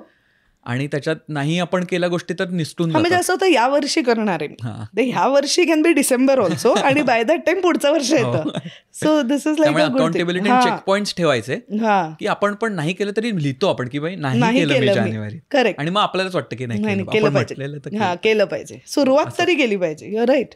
तर तुम्ही पण प्रोडक्टिव्हिटी, हो हे छान आहे, हे मला आवडलंय, हे मी करणार. मस्तपैकी. अवांतर तू वाचन करतेसच आणि गोष्टी बघतेसच, पण तुला अजून कोणते आर्ट फॉर्मॅट्स आहेत किंवा आर्ट मध्ये अजून काही तुला आवडतं का? म्हणजे अगदी पेंटिंग असेल किंवा नाटक तर झालंच ऑफकोर्स, किंवा गाणी ऐकणं असेल किंवा परफॉर्मन्स बघायला जाणं असेल. मला गाणी ऐकायला भयंकर आवडतात.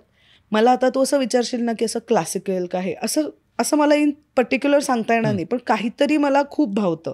Also I have a lot of attraction towards people who can sing or play an instrument.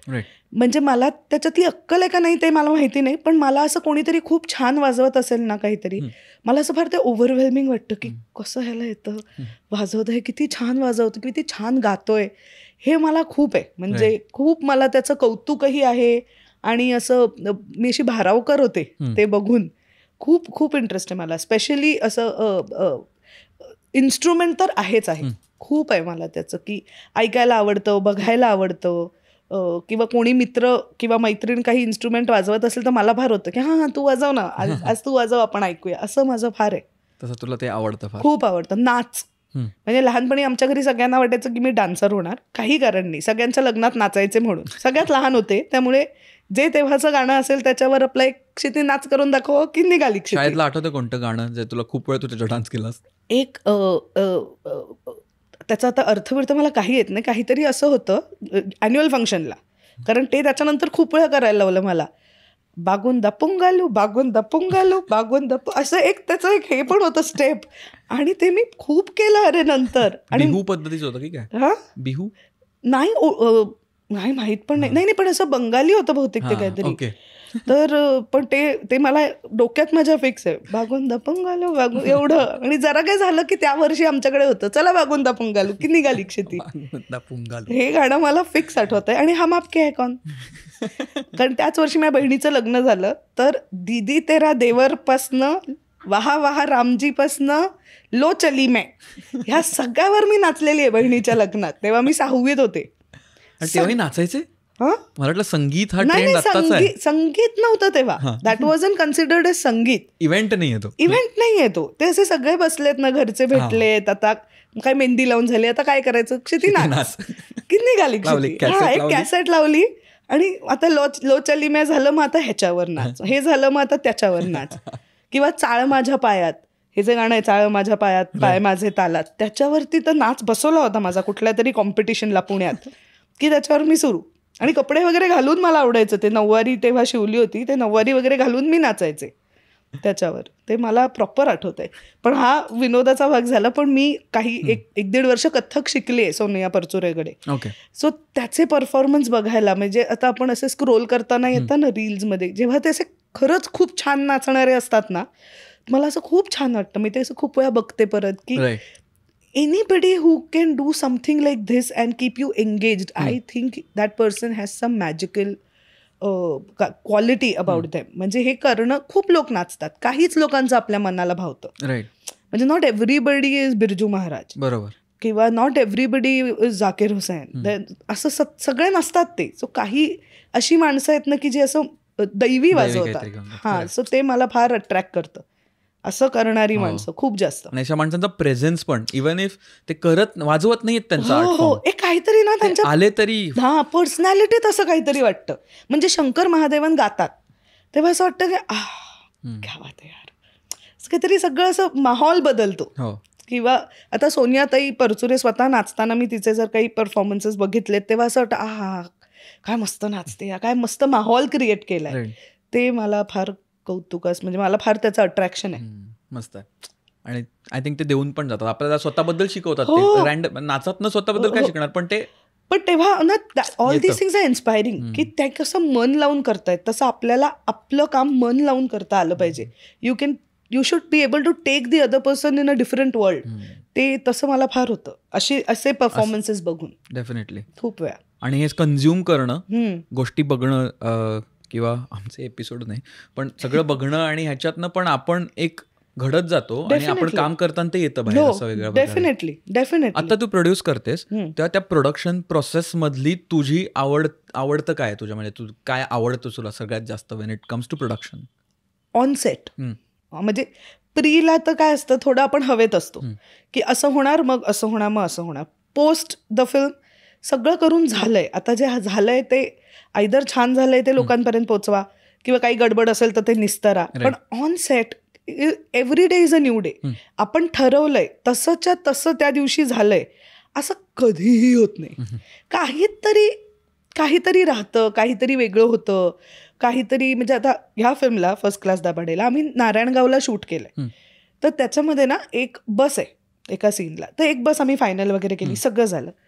तो पण माणूस तिथला म्हणाला येस ओके येणार बस उद्या. दुसऱ्या दिवशी एक वेगळीच बस आली. म्हणजे आम्ही ठरवलं, जी ओके केली ती बस आलीच नाही, दुसरीच बस. आणि त्यांना ते आता बस बोलला, तुम्ही बस आणली आहे आम्ही. म्हटलं नाही, त्याच्या मागे काहीतरी, त्या सीटचा कवर ते हे. मग असं झालं, अच्छा तीच बस पाहिजे. सो हे जे लास्ट मिनिट आहे ना, की त्यांना कन्व्हिन्स करणे, त्या गोष्टी मॅनेज करणे. ऑफकोर्स टीम माझी खूप चांगली आहे त्यामुळे ते करतात, पण त्या सगळ्याची मजा मला सगळ्यात जास्त येते. त्याची अनप्रेडिक्टेबिलिटी मला आवडते. म्हणजे त्यांनी स्ट्रेस होतो खूप, पण आत्ता बघताना मला तेच सगळ्यात जास्त आवडतं. Shooting is my favourite time. आणि ते प्रॉब्लेम सॉल्व्ह केल्यानंतर त्याच्यात एक वेगळी मजा आहे. म्हणजे आता किंवा असं होतं ना की ह्याच्या बरोबरीनं आपण काम केलं, म्हणजे हे असं झालं पण आपण ते मॅनेज करत गेलो. किंवा अरे नाही, आपल्याला ही चूक झाली आज उद्या. So every day makes you learn something. So ते मला सगळ्यात छान वाटतं प्रोसेस. कारण ते सगळ्यात मला वाटतं इन अ वे सगळ्यात सोपं आहे. म्हणजे ते तिथले प्रॉब्लेम आहेत ते सॉल्व्ह करून पुढे जावंच लागतं आपल्याला. बाकीचे प्रॉब्लेम्स खूप मोठे ते होत राहतं. Those are more stressful. Shooting is steel fine. Nice. असा तुझा आवडता भाग आहे त्याच्यात. मग अशी तुला मी आई आणि बाबा दोघांकडनं काय शिकलीस किंवा काय तुला आवडलं ते बोललो. इंदू आजीकडनं जर उचलायचं झालं एक गोष्ट, काय वाटतं तुला की ती तिची तुला खूप आवडली आणि तू ती आत्मसात करायचा प्रयत्न करते? Live life queen size. तिला हवं तसं, तिला वाटत होतं तसं ती जगली. म्हणजे सरप्रायझिंगली एका पॉइंटला माझी आजी म्हणाली की मला वृद्धाश्रमात राहायला जायचं. तर आता माझी आई धरून 4 बहिणी आहेत आणि आजी काही दिवस इथे, काही दिवस इथे, काही दिवस इथे. तर आम्हाला जरा असं झालं की का, इज देअर अ प्रॉब्लेम? तर म्हणाल नाही, मला बोर होतं तुमच्यात मध्ये मध्ये, तर मला असं जाऊन तिथे राहायचंय काही दिवस. मग आम्ही म्हटलं ओके. मग माझ्या मावशीच्या मैत्रिणीचा वृद्धाश्रम आहे पुण्याजवळ, तिथे ती जाऊन राहिली. असे 1-2 महिने राहिली. आम्ही भेटायला वगैरे जायचो. मग एक दिवस फोन आला, आता मी येते कुठल्या तरी एका मावशीकडे. मग तिथे राहिली. मग परत म्हणाली आता मी जाते. मग त्या मैत्रिणीचा, तिथली जी वृद्धाश्रमातली मैत्रीण होती तिचं काहीतरी होतं, तर मला त्याच्यासाठी जायचंय.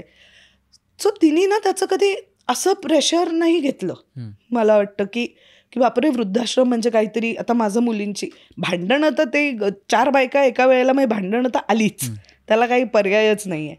पण शी डिडंट रिअली, तिला ह्या सगळ्याची कधी भीती वाटली नाही. तिला हवं तसं ती जगली, तिला हवं ते मत ती मांडायची. आणि तरी सगळ्यांना धरून असायची. I think that is one quality. She lived her life queen size. Absolutely. Right. आणि ते तुझ्या व्यक्तिमत्वातनं पण झिरपतंय ते. हा, म्हणजे I really want to be her when I am 83. If I live till then. माझं असं आहे की आजीसारखं जगता आलं पाहिजे. राईट. ते नक्कीच. असं इंदू आजी पाहिजे. आंबट आंबट वरणवाली इंदू आजी. नाईस. कमाल. बरेच प्रोजेक्ट चालू आहेत, धावपळ वगैरे चालू आहे. मगाशी आपण जसं म्हणालो, तू एक पुस्तक वाचतेस पण मला पण वाटतं की एक न्यूनेस फॅक्टर जो असतो तो खूप इम्पॉर्टंट असतो आयुष्यात. That keeps you going. Correct. तर आत्ता सगळ्या ह्या गोंधळात तुझ्यासाठी काय तो newness factor? What is triggering you the most right नाव? एक्साइटिंग म्हणजे अदर दॅन द फिल्म आणि हे सगळं, wanting to do something really different than what I have done. असं मला खूप काहीतरी करायचं आहे. म्हणजे मला एक नाटक डिरेक्ट करायचं आहे, मला सिरियल प्रोड्यूस करायची आहे, मला असं बरंच नवीन काहीतरी आहे. म्हणजे काय काय गोष्टी आहेत ज्या मला करून बघायच्या आहेत. आणि I don't fear failure. Absolutely I don't. I take it as a learning. It's okay. म्हणजे मला नाही आलं, कोणी माझा जीव नाही घेणार आहे. नाही आलं, शिकले मी. आता बरं नाही येते मला, हे कळलं, पण मला करून बघायचं आहे. ते ह्या सगळ्या गोष्टी माझ्या डोक्यात खूप फिक्स आहेत या वर्षीसाठी, की आपल्याला ह्यातलं काहीतरी नक्की करायचं आहे. Right. So that is one thing that I really want to direct a play. So ते आहे माझं या वर्षी. हो. Yes. Hungry for it. Absolutely. Nice. Absolutely. आपण एक अद्भुत दरवाजा नावाची सेगमेंट करतो वायफळवर, जिकडे मी प्रेमिस सेट करून देतो तुला आणि तुला सांगतो ह्याच्या पुढे तुला जे दिसतंय, तुला जे इमॅजिन होतंय ते तू शेअर कर आणि मग ते तू करायचंस. अशी आपली खूप पॉप्युलर आपली सेगमेंट आहे, ओजी वायफळ. ते करण्याआधी तुला आज वायफळवर येऊन कसं वाटलं आमच्यावर गप्पा मारून? खूप मस्त वाटलं. मी म्हटलं तसं आपल्या मित्राशी गप्पा मारताना जो फील येतो ना, वेअर असं सगळं रिलॅक्स छान चालू आहे, असं गप्पा. म्हणजे हा माईक नसता तर मी तुझ्याशी ह्याच्याऐवजी काही वेगळं बोलले असते का? तर नाही. तर मला तसं वाटलं येऊन. मला खूप छान वाटलं. असे छान कोझी मित्रमंडळ एकत्र येऊन गप्पा मारतोय असं झालं. प्रश्न मला फार आवडले. तुझ्या करिअरची सुरुवात कशी झाली हा प्रश्न नव्हता, आणि तू हेमंतला कधी भेटलीस आणि कशी. कारण आता लग्नाच्या 12 वर्षानंतर हे सांगून मला सॉरी, पण मला खरंच कंटाळा आलाय की मी त्याला कशी भेटले. झाले, आता भेटली आहे मी, आता 12 वर्ष लग्नालाही झाली. सो असं म्हणतो ना आपण, मित्रांच्यात गप्पा मारताना जे फील होतं तसं झालं. ॲब्सोल्युटली. नाईस. मजा आलेली. कारण जसं मगाशी पण मी म्हटलं की गप्पांना एक मस्त फ्लो, आणि तो फ्लो पण असा एका बाजूचा नाहीये. इकडे जे आपल्या जनरली मित्रांची गप्पा मारताना होतं, आपण कुठून कुठेही जातो. एक रॅन्डमली कोणतरी म्हणतो बाबा ते तेव्हा त्या दिवशी तसं झालेलं आहे. मला फार मजा आली. प्राचीला पण आलेली आहे तिकडनं, तिने होकार दिलेला असं केलंय तिने, डीओपी मॅडमने. डीओपी मॅडमने. तर आपण अद्भुत दरवाजाकडे जाऊया का? हो, चला. तू शिवाजी मंदिरच्या पीठामध्ये बसलेस आणि तू तिथे बसलेस, कम्फर्टेबल झालेस. तू शिवाजी मंदिरचा तो अद्भुत दरवाजा एंटर करून येऊन तिथे तू बसलेस. तुला तो वास आलेला आहे, माहोल असा मस्त झालेला आहे, सगळीकडे लाईट्स वगैरे. आता कारण प्रिपरेशन चालू आहे कसलं तरी, आणि तू तिथे छानपैकी बसली आहेस. आणि मग तू आठवतेस, अरे तू लहानपणी कधी आलेलीस इकडे, किंवा आईचं नाटक असताना कुठे काय काय करायचीस तू, किंवा काय काय केलंयस, किंवा तू स्वतः जेव्हा परफॉर्म करायला आलीस, तुझ्या त्या सगळ्या आठवणी याच्या मस्त तू बसून एन्जॉय करतेस. ब्लॅक कॉफी तिथे कोणीतरी तुला दिली, तू पी तशी मस्त बसलीस आणि छान कम्फर्टेबल झालीस तू, आणि तू ग्रास्प केलंयस पूर्ण शिवाजी मंदिरचं एन्व्हायरमेंट. आणि मग ना स्टेजवर 4 लोक येतात चालत. आता ही 4 लोक आहेत ना, ती का आलेत? तर तू त्यांचं एक नाटक बसवावंस म्हणून ते तिथे आलेले आहेत. तू हे आता नाटक डिरेक्ट करणार आहेस, जे आता होणार आहे ते. आता ते खरं तर तिकडे आलेत कारण त्यांनी सगळं बोलणी करायचं, तर कसं करायचं वगैरे. तू माहोलसाठी ते तिथे आलेत. आता ही 4 लोक तुला आत्ता कोण दिसतंय? नॉट नेसेसरीली ऍक्टर्सच असले पाहिजेत, कारण नॉट नेसेसरीली आपल्याला दरवेळी ऍक्टर्सच लागतात, कारण बाकीचंही टीम असतेच. किंवा काय काही आपल्याला लागतात लोक जे आपल्याला सपोर्ट करतात, किंवा ज्यांच्यावर आपण आयडियाज बाउन्स करू शकतो. तर आता तू 5 लोकांनी तुम्ही तिथे डिस्कशन करायला सुरुवात केलीत, तर एक एक तू सांगू शकते तुला कोण दिसतंय. आणि ह्याच्यात गमतीचा भाग असा आहे, कारण हा दरवाजा अद्भुत आहे, त्यामुळे तू कोणालाही आणू शकतेस. नॉट नेसेसरी तू त्यांना भेटलेस अशा व्यक्तींनाच आणायची गरज नाही. तू टाइमलाईन शिफ्ट करू शकतेस, पूर्वीच्या काळातल्या कोणालाही आणू शकतेस, किंवा कोणीही काही असू शकतं ते. तर आता कसं काय दिसतंय आपल्याला? नाही, मला किती मस्त एकतर हे आहे. म्हणजे मला किती लोक दिसले एकदम. मला असं आपण पाहिजे. सगळ्यात पहिली व्यक्ती जी मला तिथे दिसते आणि इज माझ्या बाबाची आई शांता जोग. कारण मी नाटकात काम करायला लागल्यावर मला दरवेळेला शांताबाईंची शांताबाईंनी हे केलंय, तर त्याचं जरा प्रेशर होतं. तर मला मी तिला कधी पाहिलं नाही, मी जन्माला याच्या आधी आजी गेली, पण मला आवडेल बघायला ती स्टेजवर खरंच असं काय मॅजिक करायची की जे मला अजूनही म्हणजे लोक त्याच्यावरनं सांगत असतात सतत. सो शांता जोग नंबर 1. दुसरं डेफिनेटली हेमंत मला दिसतो, कारण तो माझा बाउन्सिंग बोर्ड आहे. सो चुका सांगणारा एक माणूस मला तिथे डेफिनेटली दिसतं. तिसरं नाव म्हणजे मोहन वाघ, ज्यांची चंद्रलेखा नावाची संस्था होती. कारण त्यांच्या इतकं नाटकाबद्दल पॅशनेट माणूस मला आठवत नाही. म्हणजे मी काम केलेल्यात आय थिंक डेफिनेटली मोहन वाघ. कारण ते सेट करायचे, त्यांचे कॉस्ट्युम्स असायचे, त्यांचं लाईटबद्दल एक म्हणणं असायचं, जी वेगळं विश्व आहे, पण त्यांचं ते असायचं सगळं. सो डेफिनेटली ते. आणि चौथं व्यक्तिमत्व इज विक्रम गोखले. कारण त्यांना स्टेजवर म्हणजे ह्या लोकांना स्टेजवर काम करताना बघणं was a very very big thing for me. म्हणजे आजीला नाही, पण मी चंद्रलेखेची अनेक नाटकं केली आहेत मोहन वाघांची. सुरुवातीची 3-1 नाटकं मी त्यांच्याबरोबर केली आहेत. मला त्यांचं व्यक्तिमत्वच फार मजेशीर होतं. अरे म्हणजे इट वॉज अमेझिंग त्यांच्याबरोबर काम करणं. ते प्रोड्युसर होते ऑफकोर्स, पण ते कॉस्ट्युम्स करायचे. आणि विक्रम काकांना स्टेजवर मी पाहिलंय. सो त्यांचं ते स्टेजवर आल्यावर घडणारं मॅजिक, म्हणजे जे आत्ता माझ्या घरी आई बाबा सांगतात की डॉक्टर श्रीराम लागू म्हण किंवा दत्ता भट म्हण, हे लोक आल्यावर असं वाटायचं. पण अनफॉर्च्युनेटली मी त्यांना पाहिलं नाहीये, मी विक्रम गोखलेंना पाहिलंय. सो त्यांनी येऊन म्हणजे ह्यांना आपण डिरेक्ट करतोय, मी फापळणार आहे असं मला वाटतं शांताबाई आणि विक्रम गोखले एकत्र. पण तरीही I at least want to see them live. असं इतक्या म्हणजे पिठातनं इतक्या जवळनं त्यांना बघणं will be very very happy moment for me. So ही माणसं मला दिसतात एकत्र. कशा प्रकारचं जर आपल्याला इमॅजिनच करायचं असेल की आजी बरोबर आणि अशी एक कॉन्व्हर्सेशन झाली, तर काय विषय तू हाताळशील किंवा काय विचारशील त्यांना? विक्रम काकांपासून सुरुवात करू. विक्रम काकांना मी विचारीन की हा जो विक्रम काकांचा एक पॉज होता, जो खूप फेमस होता, तर तो त्यावेळी त्यांच्या डोक्यात काय चालू असायचं, किंवा वाक्यानं विक्रम काका मध्ये तोडायचे मध्ये कुठेतरी आणि मग ते परत जोडायचे. तर ते अभिनय करताना ह्याचं भान, किंवा ऑड इथे वाक्य तोडून सुद्धा पुढे जाणं, किंवा आल्यावर एक नुसतं उभं राहून सुद्धा आपला प्रेझेन्स फील करून देणं, किंवा ते उभं राहण्यात हे कळतंय की माणूस आनंदी आहे, दुःखी आहे. सॉरी, मला अचानक देजावू झाला तुझ्याशी बोलता, आणि with everything, with DOP madam बसलेलं सुद्धा मेजर आहे, अद्भुत दरवाजा is taking me there. Anyways, Vikram काका बदला म्हणजे हे कॉन्व्हर्सेशन मला नक्की करायला आवडेल. आजीबरोबर, शांताबाईंबरोबर मला त्या काळी काय पद्धत होती कामाची, किंवा वाचिक अभिनयावर किती भर होता, किंवा आता कसे आपण इझिली रेफरन्स काढतो. म्हणजे मी की आता मला एक जर्नलिस्टचं काम करायचं आहे का, किंवा एक पॉडकास्ट घेते त्याचं काम मी करणार आहे, आय हॅव रेफरन्सेस, पटपट युट्यूबवर जा, गुगलवर जा, शोधा. त्या काळी असं नव्हतं. बरोबर. तरीही म्हणजे 25 वर्षाची बाई 70चं काम करायची, 60 वर्षाची बाई 40 वर्षाच्या बाईचं काम करायची, किंवा 70 वर्षाच्या माणसाचं काम श्रीराम लागू करायचे नटसम्राटमध्ये. हे रेफरन्सेस कसे आणायचे, तेव्हाची पद्धत काय होती, एवढे दौरे करून सुद्धा, म्हणजे 2-2, 3-3 महिन्यांचे दौरे असायचे तेव्हा, हे सगळं करून सुद्धा ती एनर्जी लोक कुठून आणायचे, किंवा एवढ्या लोकांबरोबर काम करताना काय वाटायचं.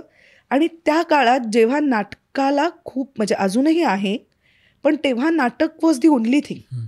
तेव्हा दुसरं काही नव्हतं, किंवा सिनेमा होता, कारण सिरियल, टेलिव्हिजन वगैरे काहीच नव्हतं. त्यामुळे ते काय फिलिंग आहे त्या काळाबद्दल जाणून घ्यायला, म्हणजे I think it was the golden period of Marathi नाटक. त्या काळची सगळी भाषा, शिरवाडकरांची सगळ्यांचीच, कानेटकरांची सगळ्यांचीच, त्या काळात काम करताना काय होतं. मोहन वाघांकडनं मी डेफिनेटली शिकीन की सेट बीट करताना ते काय विचार करायचे, किंवा कॉस्ट्युम त्यांचे फार पेक्युलियर कलर्स असायचे. He use to like really bold colours.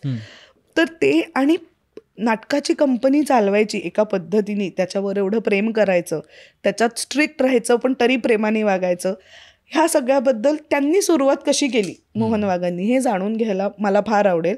आणि माझ्या बरोबरीनं हेतलं सगळं शिकून ह्यातलं मला काय घ्यायचंय हे सगळं सांगायला बाजूला हेमंत असेल. So that will go on for sure. कमाल. असं शिवाजी मंदिर मध्ये आपण हा किती मस्त माहितीये, मला दिसलं असं शिवाजी मंदिरचा पडदा पिठात बसून मी आणि हे असे चौघं तिघं हेमंत बरोबर असेल तर तिघं असे उभे आहेत.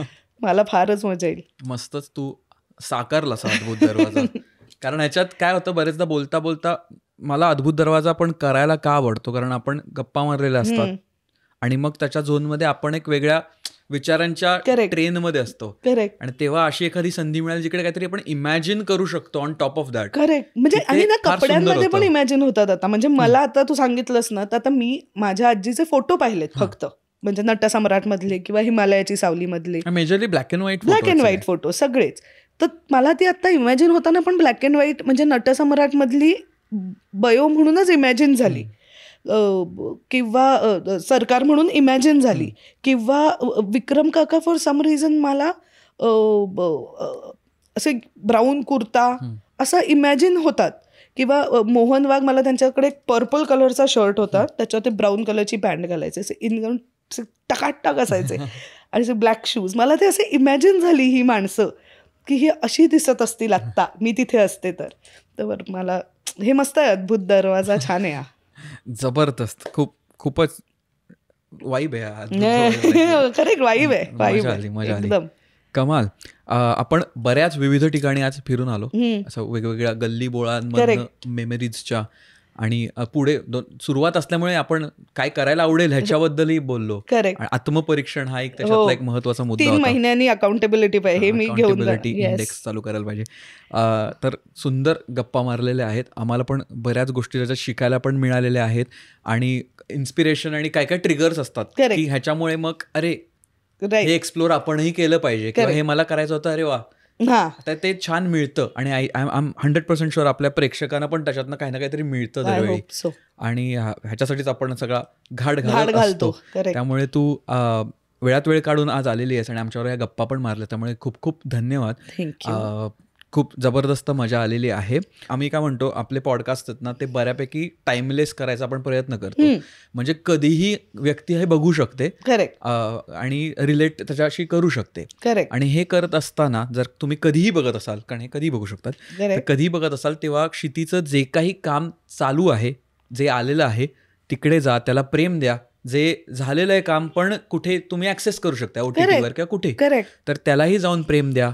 लाईव्ह नाटक वगैरे जर का तिचं डिरेक्ट झालं असेल बाय देन, तर तिथे जा आणि हाय करा किंवा जस्ट प्रेम द्या, कारण ते महत्वाचं आहे. प्रेम द्या, किंवा तुम्हाला काय आवडतंय किंवा नाही आवडत हे नक्की कळवा. कारण मी ते प्रकर्षाने आणि जाणीवपूर्वक वाचत असते, आणि ते कितीही जुनं काम असू देत, बिकॉज त्यातनं काहीतरी अजूनही शिकण्यासारखं असतं. 100%. येस. तर ते करा, आणि आपण सगळं प्रेमासाठीच करत असतो, त्यामुळे क्रिटिकल झालात तरी चालेल. आपण सगळं कन्स्ट्रक्टिव्ह क्रिटिझमवर आमचं लक्ष असतं. हो, ऍब्सोल्युटली. उगाचच्यावर पण आमचं ट्रोलला मी म्हणजे इग्नोरच मारते. सॉरी. पण आपलं देवाच्या कृपेने आपले प्रेक्षक हो, असं छान क्रिटिसिझम माझ्याकडे खूप येतं, कसं छान, किंवा अप्रिसिएशन आपल्याकडे. तर हा, तो अप्रिसिएशन येतं. कमेंट करतात, हे सांगतोय तुम्हाला थोडक्यात, हा करा असं सांगतोय तो थोडक्यात. झकास. आणि जे ओजी मंडळ आहे, आय नो तुम्ही थांबलायत, दिसताय मला तुम्ही. आम्ही भागाच्या शेवटी ना एक शब्द देतो, रॅन्डम कोणताही तो शब्द देऊ शकतेस, इझी टू टाईप. जे लोक शेवटपर्यंत बघतात ना ते तो कमेंटमध्ये टाकतात, आणि असं आपलं मजबूत एक आहे कोर कमिटी आपली वायफळची, जे शेवटपर्यंत थांबून मग तो टाकतात कमेंटमध्ये. म्हणजे माझे आई बाबा, खूप लोक आहेत म्हणजे घरची आहेत आपली सगळी. तर कुठलाही शब्द दे आत्ता जर आठवत असेल तो, इझी टू टाईप मस्तपैकी. Easy to type. हा, काय बरं सांगावं, इझी टू टाईप. आत्ता यू कॅन टेक 2 मिनिट्स, असं नाही. नाही पण आठवायला पाहिजे ना आपल्याला काहीतरी असा छानसा शब्द. इझी टू टाईप का पाहिजे? खूप क्लिष्ट असेल तर मग टाकत नाहीत बघून पण. म्हणून ओके, मराठी पाहिजे ना? इंग्लिश मराठी चालेल. मराठी चालेल. हां, मराठी पाहिजे सग. ओके, डिफिकल्ट आहे टाईप करायला, पण हे टाईप करता आलं पाहिजे लोकांना. म्हणजे असं माझं म्हणणं आहे की नसेल येत तर आपण शिकूया. पण दिस इज लाईक द क्रक्स. प्रोत्साहन. वा, प्रोत्साहन हे टाईप करता आलं पाहिजे. प्रोत्साहन हा शब्द तुम्ही टाका, कॉमेंटमध्ये. बेल आमच्याकडे वाजले, जाऊ नका उघडायला, आमच्या इथे वाजले. प्रोत्साहन हा शब्द तुम्ही कमेंटमध्ये टाका, म्हणजे आम्हाला कळेल तुम्ही शेवटपर्यंत बघितलेलं आहेत. आणि एवढं बोलून आम्ही तुम्हाला पुढच्या भागात लवकरच भेटू. तोपर्यंत काळजी घ्या, भेटूया. धन्यवाद. बाय.